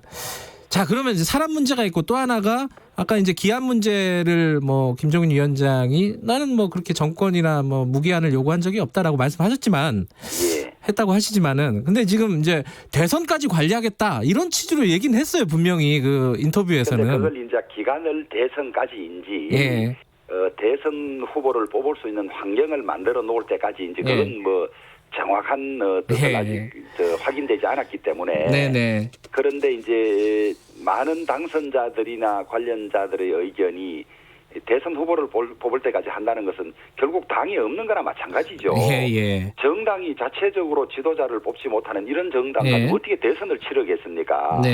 그래서 많은 의견이 대선 후보 뽑을 때까지 비대위는 좀 너무 과한 것이고 받아들이기 어렵지 않느냐 이런 분위기가 많은 것 같습니다. 그럼 언제가 좀 합리적인 기간이라고 보세요? 비대위로 간다면은? 이제 그것은 제 개인 의견은 있지만은 아직 당선자들 의견이 안 모아진 상태에서 제 의견을 말씀드리는 것은 조금 맞지 않다고 생각합니다. 뭐 전당대회가 여름에 있으면 그 전당대회를 조기에 좀 열고 그때까지로 하자 이런 의견도 꽤 있는 것 같더라고요. 이제 그러면 비대위원장을 모시기가 쉽지 않고 그렇군요. 그게 이제 전당대회를 준비하는 비대위원장이라면 우리가 전당대회 준비위원장을 뽑을 수 있거든요. 전당대회 준비위원회를 만들면 되지 굳이 외부에서 모셔올 필요가 있느냐 또 이런 의견도 있습니다. 그렇군요.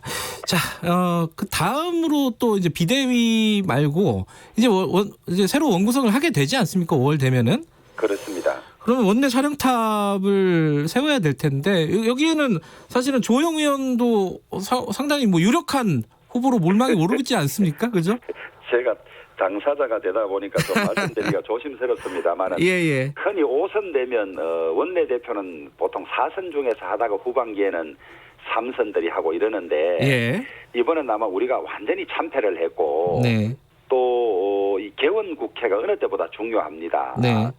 그 상임위를 배정하고 그다음에 상임위 위원장을 선출하고 그다음에 중요한 법안들 앞으로 처리 방향을 모두 일괄 협상하는 그런 중요한 때이기 때문에 개원 협상을 해본 경험이 있는 사람이 필요하지 않느냐 또 원내대표 경험해본 사람이 필요하지 않느냐 이런 이야기가 있다 보니까 제 이름도 오르내리는 걸로 그렇게 알고 있습니다. 근데 뭐 이런 위기 상황에서는 역할을 좀 맡아주셔야 되지 않느냐 이렇게 생각하는 분들이 많이 있을 것 같아요. 그죠? 그게 이제 당선 의원들의 뜻이 모아져야 가능한 일이지 하고 싶다고 되는 일은 아닙니다. 뜻이 모아지면 하겠다 이런 말씀으로 받아들이면 되겠네요. 그죠? 근데 지금 이렇게 얘기를 하고 있는 게요. 그 김종인 위원장이 되냐 안 되냐 비대위로 가냐 안 되냐 이 얘기가 뭔가 지금 참패의 원인이라든가 당을 쇄신하는 문제하고는 조금 거리가 있다. 형식적인 얘기만 하고 있는 거 아니냐. 보수를 재건하는 어떤 방향은 도대체 뭐냐. 이런 의문이 나올 수도 있을 것 같아요. 유권자들 입장에서는. 그럼 어떻게 보세요? 이제 저희들로서는 이제 선거를 4번째 4연패를 했고 이번에 참패를 했는데 내부적인 시각의 처방은 여러 번 있었습니다. 그런데 이제는 내부적인 시각의 처방은 효과가 없는 것 아니냐. 그래서 외부적인 시각을 가지고 늘 개혁적인 어떤 그런 말씀을 하시고 해오셨던 그런 분들을 모셔서 우리가 뿌리부터 한번 바꿔보자. 이것이 이제 이 비대위 출범 또 김종인 위원장 말씀이 나온 그런 계기인데 가장 근본적인 것은 한마디로 말씀하면 국민들로부터 저 당이 수권 정당의 면모를 갖추었다고 인정받는 것이거든요. 그런데 거기에서 이제 다시 들어가면 은행에서 국민 신뢰를 얻어야 하고 정책 방향이 국민 공감을 얻어야 하는데 또 더 들어가면 우리 미래통합당이 이 청년 세대들의 요구라든지 이 정치적 그 요구를 거의 외면해 왔습니다. 선거 때만 되면 그냥 청년 한두 명 데리다가 우리가 청년을 위하는 것처럼 했지 진짜 청년들을 대표할 만한 분들을 기르고 그들의 의사를 당에 반영하는 이런 일이 전혀 없었습니다. 그래서 청년 친화적인 정말 청년들이 주인이 되는 그런 정당을 만드는 것. 그다음에 집권하겠다는 당이 호남의 의석이 한 석도 없습니다. 근데 이게 우리가 노력을 많이 게을리했습니다. 실제 민주당은 동진정책이라는 이름 아래 우리 대구 경북이나 경남 부산에 꾸준히 노력하고 좋은 후보를 발굴하고 이랬는데 우리는 그런 노력을 포기하다시피 했거든요. 네. 그래서 그런 노력도 전국 정당화하는 호남에서 우리가 인정받는 그런 노력도 꾸준히 해야 할 것이고 네. 그다음에 그것보다 더 중요한 것은 보수의 이념과 가치가 나라의 발전에 꼭 필요하다는 것을 국민들에게 알리고 그걸 인정받는 일을 해야 하는데 네. 거기에 이제 김종인 위원장 같은 분이 도움을 줄 수 있지 않을까 이제 네. 이런 생각을 하는 거죠. 예, 지금 말씀하신 부분이 뭐 여러 가지인데 처음에 이제 언행하고 정책 방향이나 이런 말씀하셨습니다. 언행 일치 이런 부분들을 얘기하실 것 같은데 그런데 지금 이제 그 재난지원금 얘기가 정치권에서 지금 굉장히 시급한 문제인데요. 이게 이제 미래통합당이 계속 말바꾸기하고 발목 잡기 하고 있는 게 아니냐 이런 의견들이 있습니다. 뭐 여당 측에서 나오는 얘기이기도 하고요. 이거 어떻게 생각하십니까 지금? 근데 이제 무슨 이제 주장이든 이제 단순하면 국민들에게 많이 받아들여지고 네. 복잡한 설명을 하게 되면 시간이 걸리니까 이게 설득력이 떨어지는 것처럼 보일 수가 있거든요. 네. 이제 저희들이 이 민주당과 정부에서 소득 하위 70%를 주자할 때 저희들이 100% 주자고 선거 기간 중에 이야기한 적이 있습니다. 맞아요. 근데 이제 와서 딴지 거는 듯한 모습을 보이니까 이게 뭐 선거 때 다르고 지금 다르지 않냐 이런 이제 비판을 받을 수가 있는데 저희들의 주장은 일관되게 빚을 내서 다 주는 건 안 된다. 지금 이 대책 자체가 코로나로 인해서 소득이 줄어들거나 어려운 국민들을 돌보자는 것인데 월급 생활자라든지 고소득자라든지 이런 사람들에게까지 정부가 빚을 내서 주는 것, 적자 국채를 발행해서 주는 것은 문제다. 그래서 지금 코로나로 여러 가지 세출 환경이 바뀌었으니까 지출이 불필요하거나 줄일 수 있는 데를 줄여서 하는 것 동의다. 저희들은 정확하게 이런 거거든요. 그런데 이제 그 정부는 지금 하위 70%를 가지고 왔는데 민주당이 워낙 압박을 하니까 이제 당정이 100% 주기로 했는데 그것도 이제 조금 자기들도 문제가 있는 것인 줄 아는지 일단 다 주고 그걸 기부받자는 거예요. 그런데 100만 원을 주고 15만 원을 기부받는 게 무슨 의미가 있는지 그게 또 정비도 다 돼 있지 않습니다.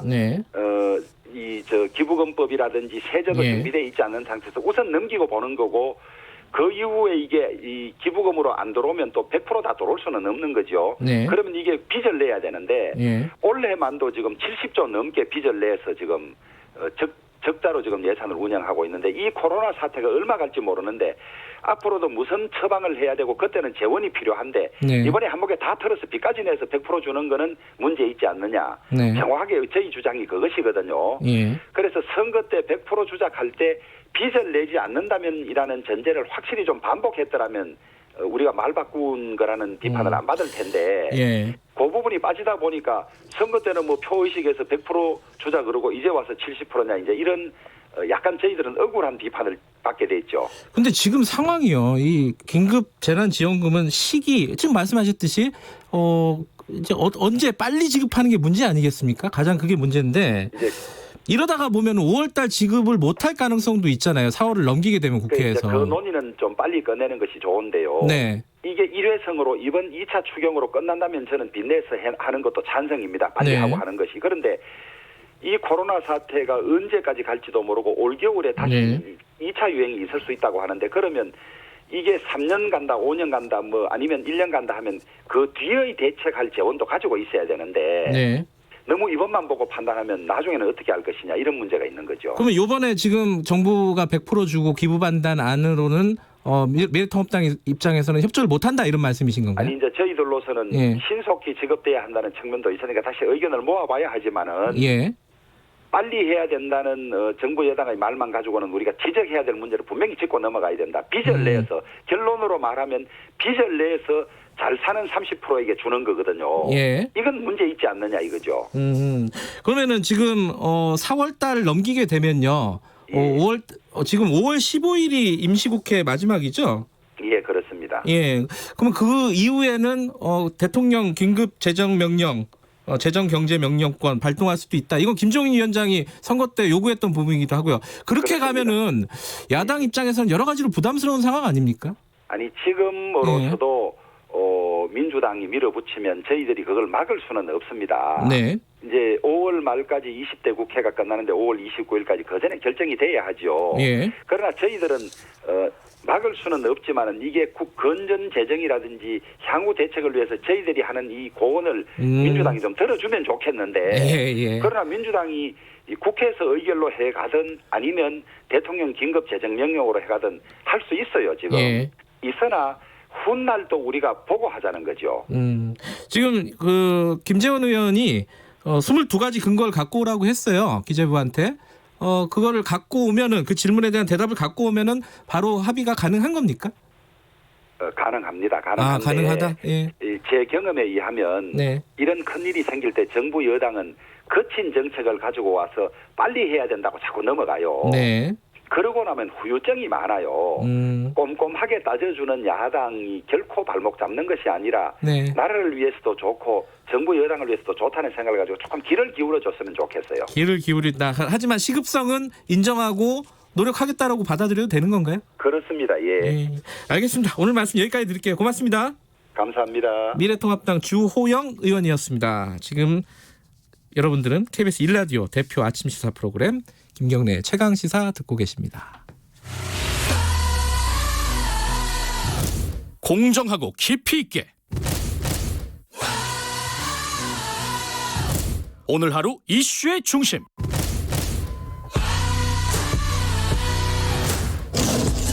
김경래 최강시사.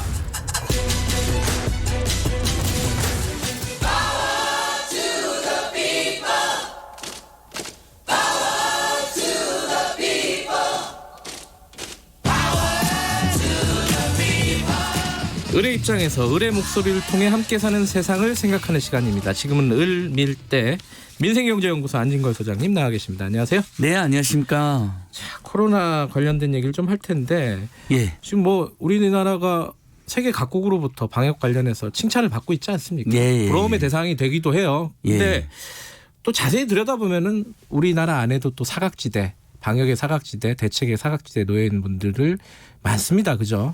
그거 심각합니다. 네, 그 지난주에 저희가 20대 국회의원 끝까지 일해야 된다. 5월 29일까지 임기다. 그래서 사실 알려주고 연봉이 한 1,000만 원이 넘게 나간다. 아니 월급만 이야기해드렸잖아요. 근데 이제 방금 또 재난 긴급 지원금 이야기 나와서 빨리 아무튼간 이번 주 안에 합의가 돼야 되는데 안타까운 마음에 다시 한번 드리는데 어제 지난주 저희 방송을 그 미디어스라고 하는 매체가 또 자세히 보도를 해주셨더라고요. 우리 최강시사에서 그런 촉구를 했다. 20대 국회의원 마지막까지 일해야 된다. 그래서 다시 한번 그 미디어스에 감사 한 표 하고요. 어쨌든 저희 방송을 계속해서 언론 보도를 해주시니까 아까 그 김민하 평론가님도 미디어스 기자 출신이시거든요. 굉장히 그 정교하시잖아요. TMI. 죄송합니다. 자, 저는 지금 굉장히 우리가 대처를 잘하고 있는데 하나 심각한 우려가 하나 있습니다.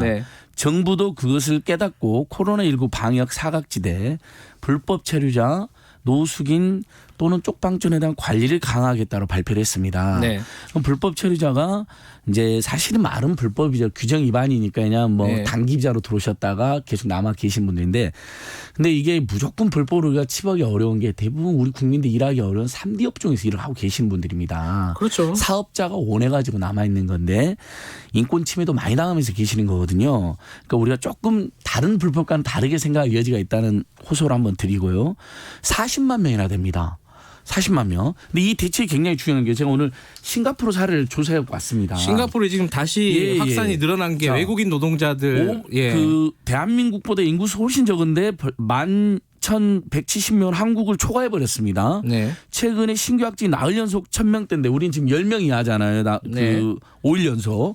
어제가 8명 있는데 제 소원은 오늘 내일 해서 5명 이하로 다음 주 0명으로 가는 건데 우리 국민들 모두의 소원인데 지금 싱가포르가 왜 이렇게 되냐. 5분의 4가 이주 노동자가 확진자고요. 이주 노동 30만 명인데 제가 가서 조사했으면 좋을 텐데 싱가포르까지 갈 시간이 없어서 사진만 제가 한번 요 앵커라든지 유튜브 잠깐 보신 분도 있겠지만 기숙사에서 이렇게 살고 계십니다. 저도 유튜브 봤는데 거의 닭장이더라고요. 닭장처럼 살고 계시고요. 그다음에 뭐 당연히 거기에 대한 방역을 제대로 안 한 겁니다. 그러니까 5분의 4가 거기서 걸리신 겁니다. 근데 그럼 대한민국의 이주 노동자들, 자 이주민이 지금 현재 작년에 250만 명이 올해도 230만 명 가까이 계십니다. 그중에서 불법 체류자가 40만 명인데 이분들의 생활 시스템은 어떻게 했느냐. 그래서 이분들 돕는 뭐 이주 노동자 상담소, 이주 노동자 인권센터, 그다음에 일부 언론 보도, 그다음에 이주 노동자들의 노동조합도 있잖아요. 그 위원장님 말씀이란 저도 취재를 좀 해보니까요. 정말 컨테이너 박스 같은 산다든지 공장 2층에 좁은 방에 산다든지 이런 분들이 굉장히 많습니다. 불법 체류자 신분이니까 해고를 당해도 한마디도 못합니다. 해고를 지금 근데 코로나19 때문에 제일 먼저 해고하는 데가 어디겠어요? 제일 먼저 불법 체류자부터 해고를 하는 겁니다. 쉬우니까. 저항도 못하니까. 그럼 이분들이 소득이 없으면 어떻게 되겠습니까? 월세라도 줄이기 위해서 예를 들면 한 방에 혼자 살던 친구들이 2분, 3분이 같이 살게 되겠죠. 그러니까 불법 체류해서 말도 못하고 마스크도 제대로 살 수 없어요. 그냥 마스크 오브제 하려면 기본적인 등록 정보가 있어야 되잖아요. 그것도 안 되죠. 그다음에 한 방에 모여 살죠. 근데 심지어 사장님 중에 일부도 너희들 밖에 나갔다가는 자꾸 걸려서 들어오니까 그냥 CCTV로 감시하면서 방에 사실상 반 강제로 감금하고 있는 듯다는 지적을 받고 있습니다. 잘못하면 여기서 만약 확진자가 확 늘어나면 싱가포르 같이 되는 거죠. 싱가포르 지금 될 수 있는데 정말 우려되는 게 잘못하면 제2의 신천지처럼 갑자기 확진자 사태 급증한 사태가 있을 수 있다. 지금 8명 이렇게 지금 떨어지고 있는데 그래서 마침 정부가 또 잘 파악을 했어요. 이런 지적을 받아들여서. 그래서 불법 체류자 40만 명, 그다음에 아까 말씀한 노숙인이 전국적으로 한 10,000여 명 정도로 추정이 되거든요. 사실 거의 위생이나 방역이 안 되고 있을 수 있잖아요. 쪽방촌도 서울만 3,500여 개 정도가 있습니다. 여기에 대해서는 방역을 강화하겠다는 건 매우 잘 그러니까 지금 외국인 노동자 혹은 불법 체류자 관련해서 문제는 2가지인데 하나는 방역 문제가 있고 아까 말씀하신 이제 사회 안전망 문제가 있는데 방역 문제는 일단 마스크 같은 것들을 살 수가 없는 상황. 그죠? 그 부분이 좀 문제고. 일단 마스크 오브제에서 제외되어 있고요. 오브제. 그러면 이제 비싼 마스크를 사야 되는데 이분들이 지금 경제적으로 대부분 어렵단 말이죠. 해고도 당하고. 그러니까 해고 당하는데 그럼 여기서는 이제 우리 예를 들어 재난지원금 이런데 외국인들 다 제외돼 있잖아요. 해고 당하면 제가 계속 지지난주도 말씀드린 우리는 이제 만약에 2가지 장치가 있잖아요. 해고를 안 당하는 고용유지지원금 평균 임금의 70%를 주고 대신에 그 70%에서 90%까지를 지금 정부가 지원해주고 있습니다. 특단의 대책으로. 심지어 나머지 그 10% 때문에 해고가 많으니까 10%까지 지금 도와주겠다. 100%를 지원하겠다는 노래가 있고 그다음에 고용보험에 편입돼 있는 분들은 전국 2,600만 노동자들 중에 이제 그 우리가 취업자가 있는데 그중에 절반 정도 고용보험 편입돼 있어요. 물론 우리 국민들도 절반이 고용보험 편입 안 돼서 문제가 되긴 한데 이분들은 고용보험도 없죠.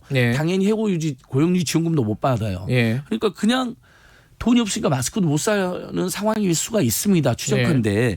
그래서 우리 정부가 다행히 이런 굉장히 좋은 또 정책을 발표했어요. 자, 감염 의심자로 분류되는 경우 전국 124개 보건소에 41개 민간의료원에서 무료 검사를 하겠다. 일단 불법 체류도 하더라도 오셔라. 혹시라도 걱정되면 진단 시 신상 정보를 출입국이나 외국인 관세에 통보하지 않겠다. 그냥 불법 체류라는 신분 때문에 강제 출국 당할까 봐. 우리 아까 전에 그 KBS 뉴스에서 그것도 나왔잖아요. 우리 카자흐스탄 이주 노동자가 불난데에서 우리 한국인들 여러분 구해주셨잖아요. 근데 불법 체류자는 사실 밝혀져 지금 강제 출국 당하게 생겼잖아요.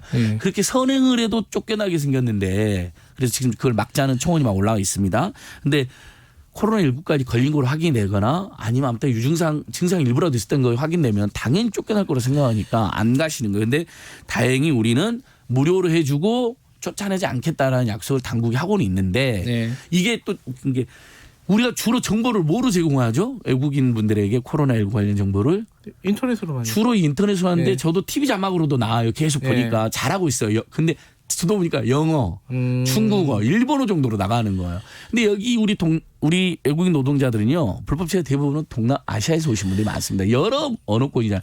못 알아들으신대요. 그 단어를. 코로나19라는 바이러스가 외국인들을 피해서 감염시키지 않습니다. 우리나라에 살고 있는 외국인들에 대한 대책들은 좀 전향적으로 할 필요가 있겠다. 그러니까 우리 국민 보호 대책입니다. 왜냐하면 이분들이 만약에 확진자가 늘어나면 그게 우리나라 국민한테 퍼지게 되어 있거든요. 여기까지만 듣겠습니다. 고맙습니다. 민생경제연구소 안진걸 소장이었고요. 김경래 최강시사 2분 여기까지 하겠습니다. 코로나19로 인한 경제 위기를 돌파하기 위해 정부는 특단의 대책을 마련하고 있습니다. 어떤 기업도 문 닫는 일이 없도록, 어떤 국민도 힘들어하지 않도록 기업, 소상공인, 자영업자의 자금난을 덜어드리고 취약계층의 부담을 완화하여 국민의 삶을 지켜내겠습니다. 전 세계가 주목하는 이유 있는 나라 대한민국. 우리는 이겨낼 수 있습니다. 긴급자금 지원과 신청 방법 등 자세한 사항은 기획재정부 누리집에서 확인하실 수 있습니다. 떨어져 있어도 마음만은 가까이 사회적 거리두기에 계속 동참해주세요. 힘내라 대한민국. 시사에도 의리가 있다. 강호의 의리가 땅에 떨어졌다. 소신으로 승부한다. 월요일부터 금요일까지 평일 낮 12시 20분 대한민국 유일의 점심시사 토크쇼 시사계의 주윤발 오태훈의 시사본부. 점심까지만 기다린다.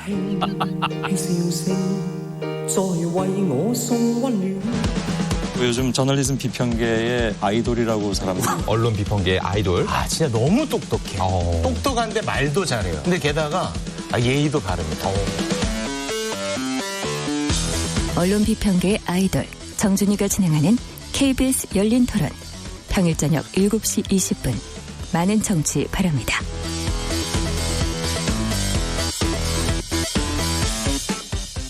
지금 시각은 8시 30분입니다. KBS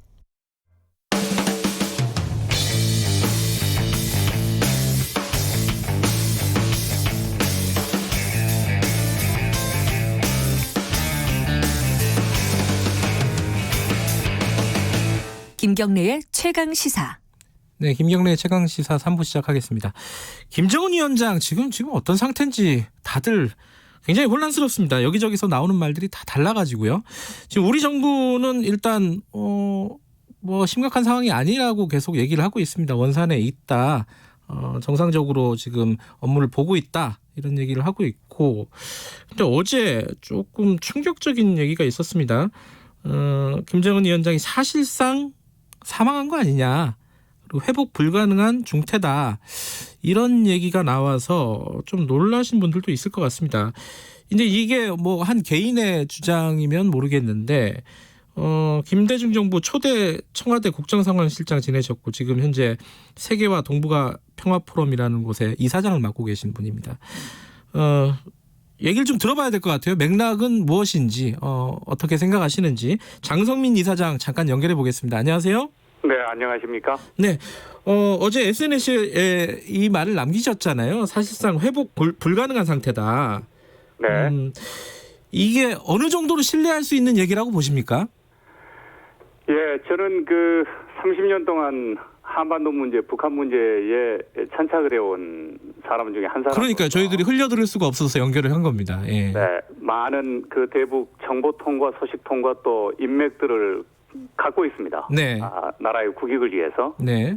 그 중에 이제 대표적으로 중국에 몇 분이 이제 대북 정보통이 있는데 그 중에 상당한 중국 공산당 고위 간부에게서 어제 직접 10시 10분쯤 전화를 제가 국제 전화를 받고 네. 제가 한 것이 아니라 네.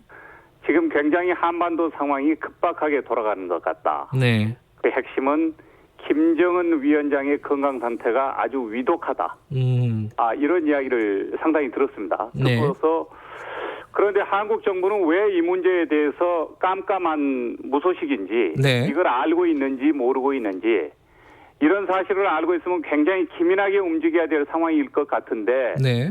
답답해서 저한테 전화를 해서 이 사실을 전해준다라고 하는 내용이었습니다.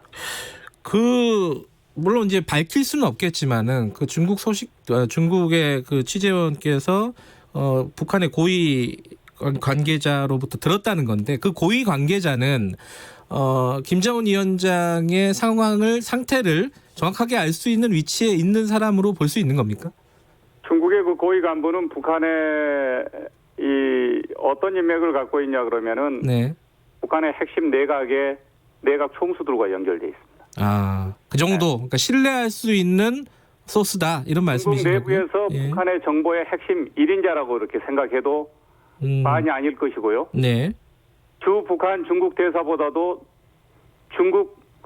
중국의 북한통으로서 북한 내막을 훨씬 더 입체적으로, 네. 심층적으로 깊은 관계를 맺고 돌아가는 상황을 파악할 수 있는 그런 신뢰할 만한 인물입니다. 네.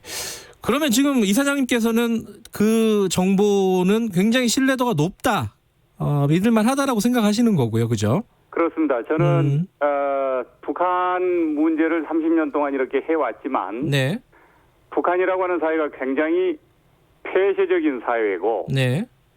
특히 북한의 최고 수령에 대한 그 신변 문제에 대해서는 어떻게 보면은 국가 기밀 보호의 특호 상황에 해당하는 네. 그런 어떤 관리 대상이기 때문에 네. 매우 북한 내부에서 공식적으로 공개적으로 발표를 하거나 장례식을 치르지 않으면은 네. 바깥에서는 감지하기가 쉽지 않습니다. 네. 그런데 이번 경우에는 중국에서 오늘 제가 KBS에 네. 드릴 한 가지 추가적인 것은 중국에서 의료진이 네. 급파됐다는 사실까지 어제 들었기 때문에 여러 가지 이 상황을 저 나름대로 생각해서 네. 제 눈으로 보지는 않았지만 네. 그래도 대한민국이 지금 한반도 상황이 북한의 리더십 공백으로 굉장히 위급한 상황에 빠질 것을 방지하기 위한 차원에서도 네. 이런 상황을 가정해서 대비를 했으면 좋겠고 네. 그런 차원에서 이 정보는 제가 공개를 해야 되겠다 생각해서 네. 어제 공개한 겁니다. 그 중국 의료진이 북한으로 급파됐다는 말씀은 같은 그 중국 그 관계자로부터 들으신 건가요? 그렇습니다. 예. 어떤 의료진이 구체적으로 급파됐다는 말씀을 혹시 들으셨나요? 심장 전문의들이 들어갔고요. 네. 지금 북한 내부의 핵심과 연결해서 지금 위중한 상태라고 하는 것을 중국 공산당 고위 간부도 직접 들었지만 네. 이분의 이야기는 지금 중국에서 의료진이 비밀리에 급파가 됐고 네. 중국 의료진이 아직 정상 의료 행위를 마치고 귀국했다는 사실이 아직 없다. 그리고 아직 북한에 체류 중인 점으로 보아서 네. 중국 의료진이 현재 김정은은 매우 심각한 위중한 중환자 상태에 빠져 있기 때문에 네. 중국 의료진의 치료 도움이 더 절실하게 필요한 것으로 판단하고 있다. 그리고 이 중국 의료진이 북한에 들어가 있는 중국 의료진과는 지금 현지와는 연락이 완전히 두절된 상태다. 이런 이야기를 했고요. 네. 이 중국 의료진의 도움이 절실하게 지금 필요한 것으로 판단한 것은 아직 호흡이 멈췄거나 네. 이런 상태의 사망을 공식적으로 발표할 그런 상황은 아니라고 보는 거죠. 네. 그러니까 예. 호흡을 멈춘 상태로 완전히 숨이 끊어졌다면 네. 중국 의료진도 치료 활동을 중단하거나 혹은 포기하고서 중국으로 귀국했을 텐데 네. 그러지 않은 것은 아직도 일말의 회생 가능성을 두고 지금 열심히 노력하고 있거나 케어를 해보려고 애를 쓰는 단계가 아니겠느냐. 저한테 네. 그 이야기를 해줬습니다. 중국 의료진이 북한에 들어간 건 시점이 언제인지 혹시 들으셨어요? 그 시점은 제가 정확히 물어보질 않았는데요. 네. 이 변고가 있고 난 이후에 바로 몇 시간 후에 급파됐다 이런 이야기를 했습니다. 알겠습니다. 근데 오늘 그 동아일보에서 보도를 한 걸 따르면요, 네. 미국 당국자가 그 정찰기 영상이나 이런 것들을 분석해 보니까 김정은 위원장이 걸어다니는 모습이 포착이 됐다 이런 보도를 했어요. 그러니까 이게 정보들이 다들 좀 제각각이라서 국민들이 좀 혼란스러운 상황입니다. 이게 어떻게 봐야 될까요, 이런 거는? 저는 미국에서 그렇게 나왔다라고 하는 정보에 별로 그렇게 신뢰성을 주지 않습니다. 죄송합니다. 알겠습니다. 그 중국은 그러면 이 상황을 다 알고 있을 거고 중국 정부는요? 그러면 뭐 대처를 하고 있는 분위기예요, 중국은? 이게 참 심각한 문제인데요. 네. 중국은 이런 상황이 북한의 리더십 공백 상황이 발생되면은 그것이 정상 국가와는 달리 북한이 지금 핵 보유를 하고 있는 나라 아니겠습니까? 네. 그런 측면에서 본다면은 자칫 리더십 공백에 따른 정치 변란이 일어날 수가 있고 네. 거기에 군파벌들이 쿠데타를 일으키거나 우리나라 같은 경우도 전두환 12.12 신군부와 정승화 총장 간의 총격전이 벌어지는 그런 군부 간의 대결 상황이 리더십이 공백 상태에 발생하지 않습니까? 네. 중국 정부는 그걸 굉장히 지금 우려하고 있는 것 같고요. 네.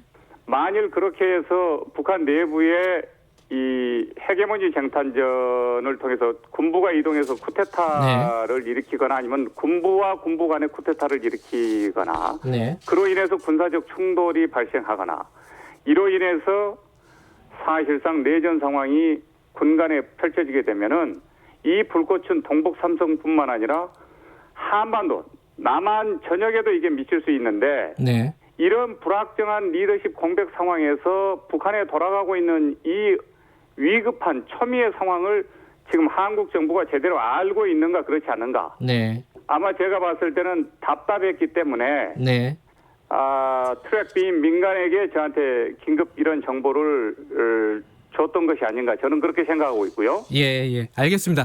저희들은 오늘 여기까지만 듣고요. 저 추가적으로 좀 들어오는 소식이 있으면 다음에 한번 또 연결을 해보도록 하겠습니다. 오늘 이사장님 갑자기 연결했는데 응해 주셔서 감사합니다. 네. 예. 세계화 동북아 평화포럼 장성민 이사장이었고요. 지금 이게 정부의 공식 입장은 아닙니다. 장성민 이사장의 개인적인 어떤 정보망을 통해서 얻은 정보라는 점, 그 부분을 청취자 여러분들은 이해해 주셨으면 좋겠습니다.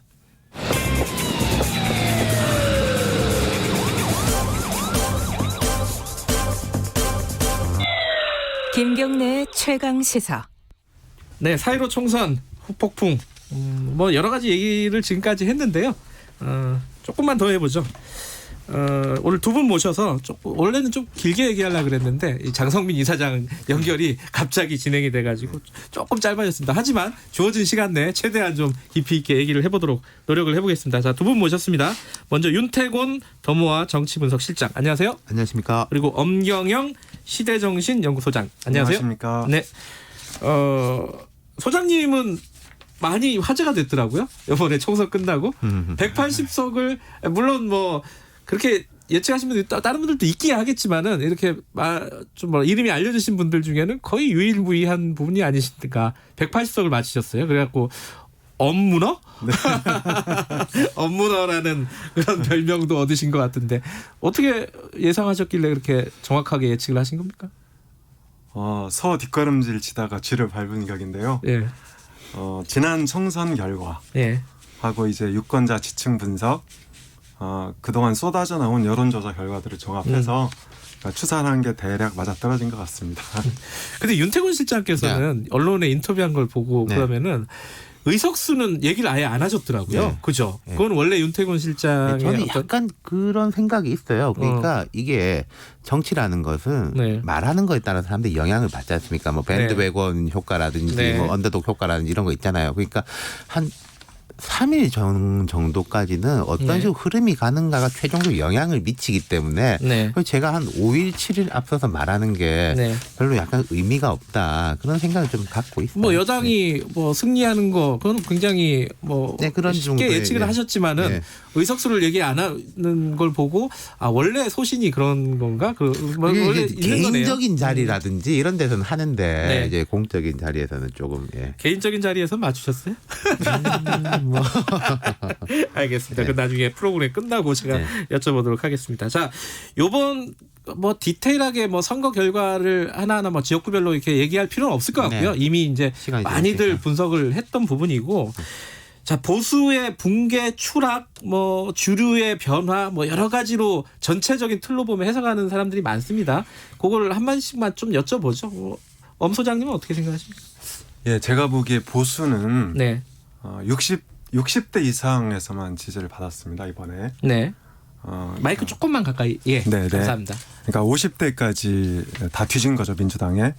그런데 이런 흐름은 이번만이 아니고 2014년 지방선거를 끝으로 50대 지지를 잃어버렸다고 볼 수 있습니다.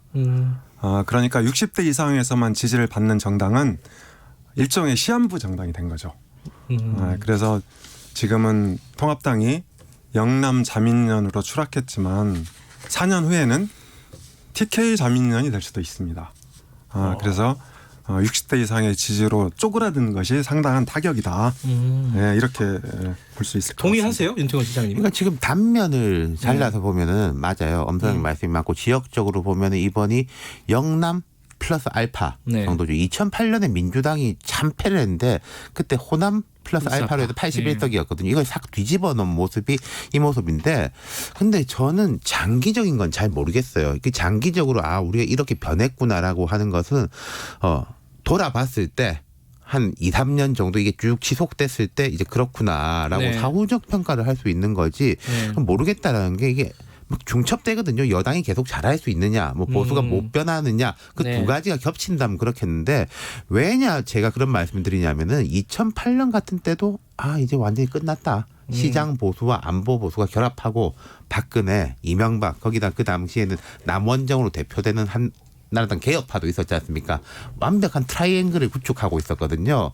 이걸 민주당으로서는 이제 뭐 어떻게 할 수가 없다라고 했는데 한 2010년, 2011년 물론 2012년에 정권 재창출을 성공했습니다만은 그 압도적인 우위가 뭐 박원순 시장 나오고 안철수 당시 원장 나오고 당시에 문재인 이사장이었죠. 네. 이런 세 사람 나오고 그런 국면에서 압도적인 우위는 무너졌거든요. 2012년 대선도 3.6% 차이로 한나라당이 새누리당이 이겼어요. 네. 그렇기 때문에 저는 이건 좀 뒤에 가서 사후적으로 평가할 수 있겠다 싶어요.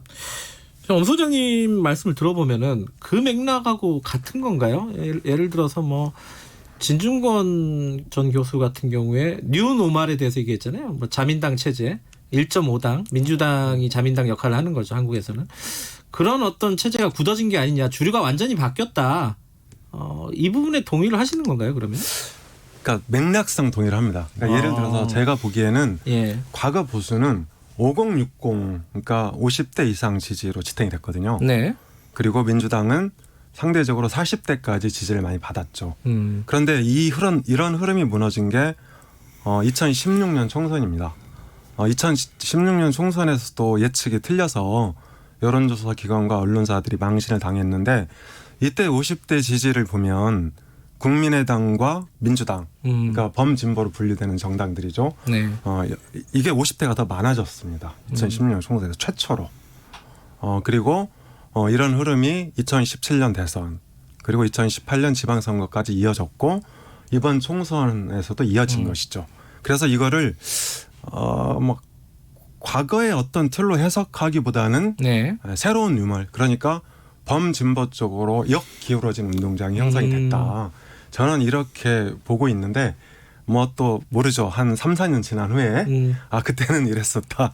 이렇게 다르게 해석될 소지도 있을 것 같긴 합니다. 이게 저는 엄 소장님 말씀에 이제 기본 동의를 하면서 다른 방향에서 말씀을 드려보자면 자민당식의 이제 1.5당 체제라든지 과거에 우리나라는 이제 보수가 주류고 뭐 민주당이라든지 진보 진영은 이제 비주류라고 했는데 두 가지 조건이 필요한 건데요.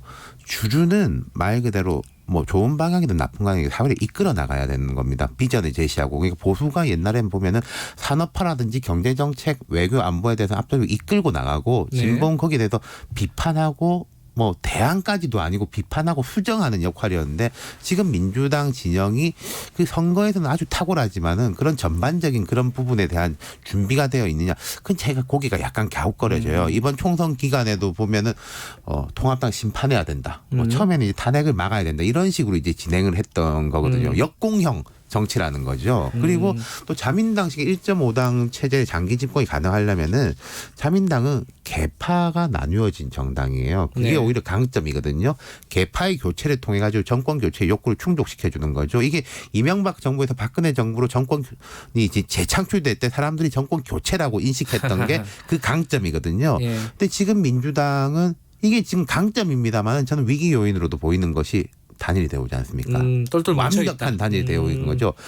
그런 단일 대우로서는 오히려 영속성이 낮을 수가 있다. 그러니까 어떻게 민주당이 좀 건강하게 분화를 할 수 있느냐. 이것도 하나의 요인일 거예요. 알겠습니다. 이 두 분 말씀이 맥은 비슷한데 조금 뭐 뉘앙스가 다릅니다. 이건 청취자 여러분들이 들으면서 비교해 보시면 굉장히 좀 재밌는 분석일 것 같습니다.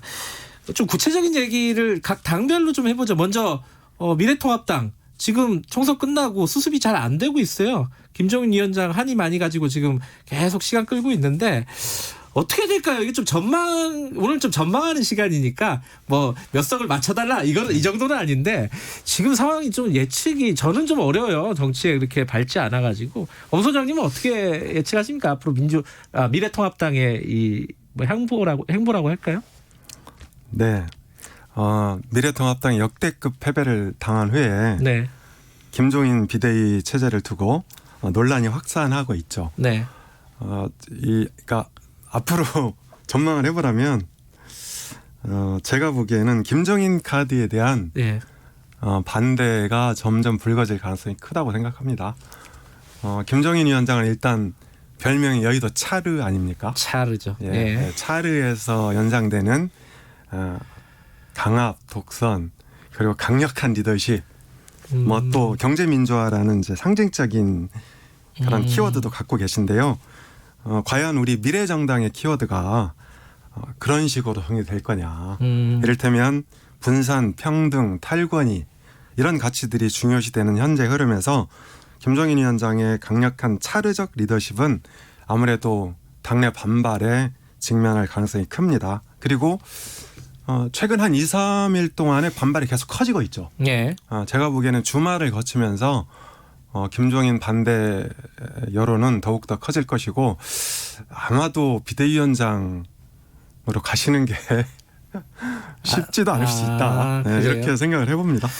저는 이제 흥미를 위해서 또 조금 다른 각도로 보시면 맞아요. 평화, 분상과 이런 식으로 가야 되는데 제 느낌에는 그거를 가기 위한 중간 단계로서는 뭔가 권위가 필요해 보인다라는 거죠. 지금 이제 통합당의 인적 구성이나 이런 그러니까 통합당을 보면은 한 대선 주자급으로 네. 묶이는 사람이 있고 대표급으로 묶이는 사람이 있고 원내대표급으로 묶이는 사람들이 있지 않습니까? 선수라든지 영향력으로 볼 때 그분들이 전면에 서가지고는 당장 그렇게 가기가 어려워 보인다. 네. 그러니까 평화와 민주를 위해서는 중간 단계로서의 권위가 필요한 시점 아닌가. 전반적인 인식이 조금 그러한 것 같아요. 이게 김종인이냐 아니냐를 떠나가지고 그런 것들.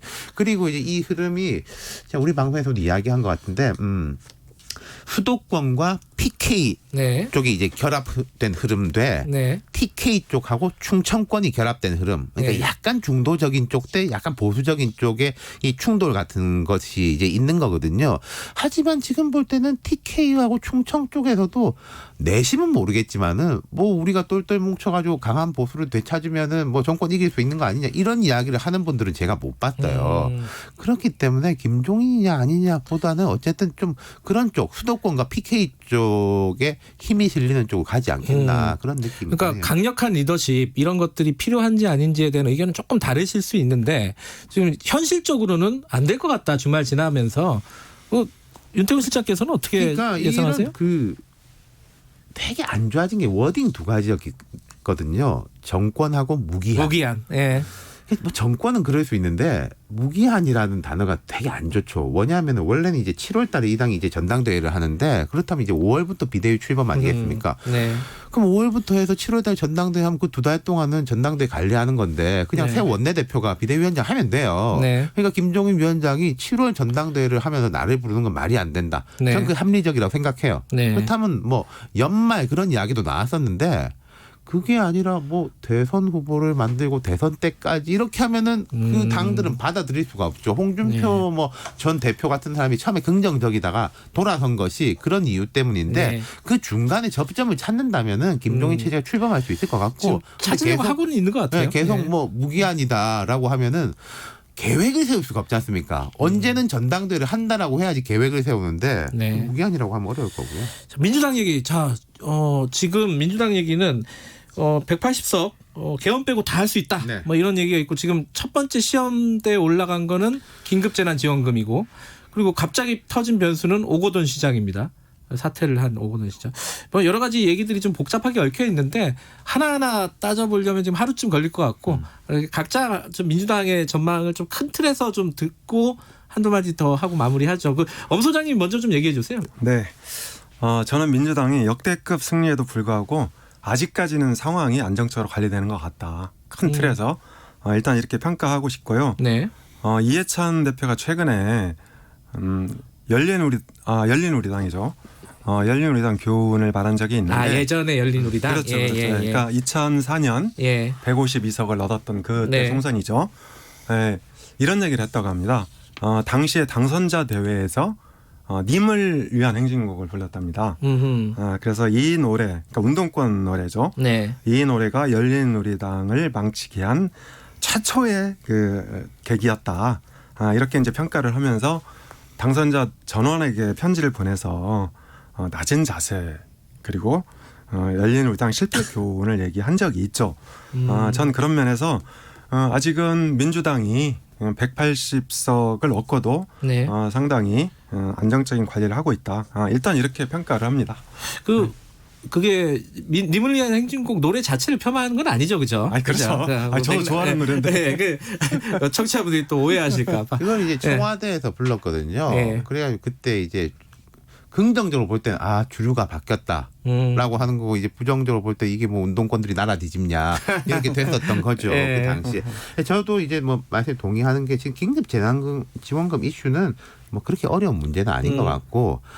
코로나19가 민주당의 시간에 벌어주는 면이 분명히 있습니다. 그래요. 예, 향후에 한 3개월, 4개월 동안은 다른 뭐 의제가 아니라 코로나19 국난 극복에 집중하자. 이게 뭐 누가 무슨 말을 할 수 있겠습니까? 네. 야당도 말을 못하고 여당 내부의 여러 생각들도 제어할 수 있는 이제 좋은 기제인데 정말로 이제 뭐 위기라기보다는 시험되는 코로나19가 극복된 이유 어떤 의제를 던질 것인가. 아까 제가 주류 말씀드릴 때 주류는 끌고 나가고 깃발을 세우고 비주류하고 야당은 거기에 대해 가지고 비판하는 사람이거든요. 그럼 이제 뭐 적폐청산이다, 뭐 황교안 심판이다, 뭐 이걸로는 안 된다라는 거예요. 뭐를 세울 것이냐 코로나19 이후에 그게 시험될 겁니다.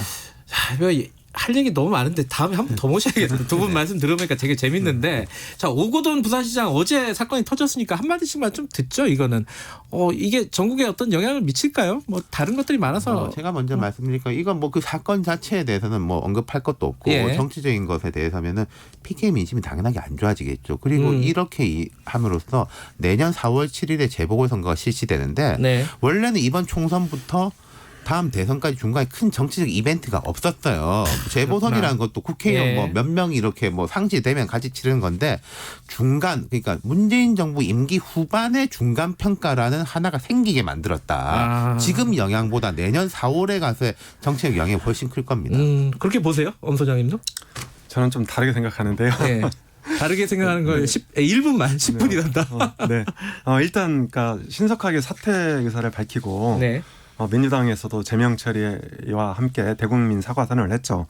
저는 이런 면에서 파장은 상당히 줄어들 수도 있다. 다만 총선 이전에 여권과 청와대가 이 사건을 인지하고 있었냐 이런 논란은 있을 수 있습니다. 그러나 그렇지만은 앞으로 이런 일이 반복되지 않는다면 제가 보기엔 뭐 중간 평가 수준까지는 가지 않을 거다. 이렇게 생각합니다. 알겠습니다. 자, 더 듣고 싶지만은 청취자분들도 굉장히 많이 들어와서 지금 듣고 계신데 오늘 여기까지 듣고 다음에 한 번 더 반드시 모시도록 하겠습니다. 두 분 감사합니다. 고맙습니다. 윤태곤 더모아 정치분석실장 그리고 엄경영 시대정신연구소장님 두 분이었습니다. 아까 제가 불법 체류자 이런 단어들을 많이 썼는데 이 미등록 노동자라고 쓰는 게 더 낫지 않겠냐. 미등록 노동자, 외국인 노동자. 왜냐하면 이게 불법이라는 단어가 혐오를 준다. 사하나 89님이 전해주셨습니다. 시정하도록 하겠습니다. 여기까지 하겠습니다. 저는 다음 주 월요일 아침 7시 20분 돌아옵니다.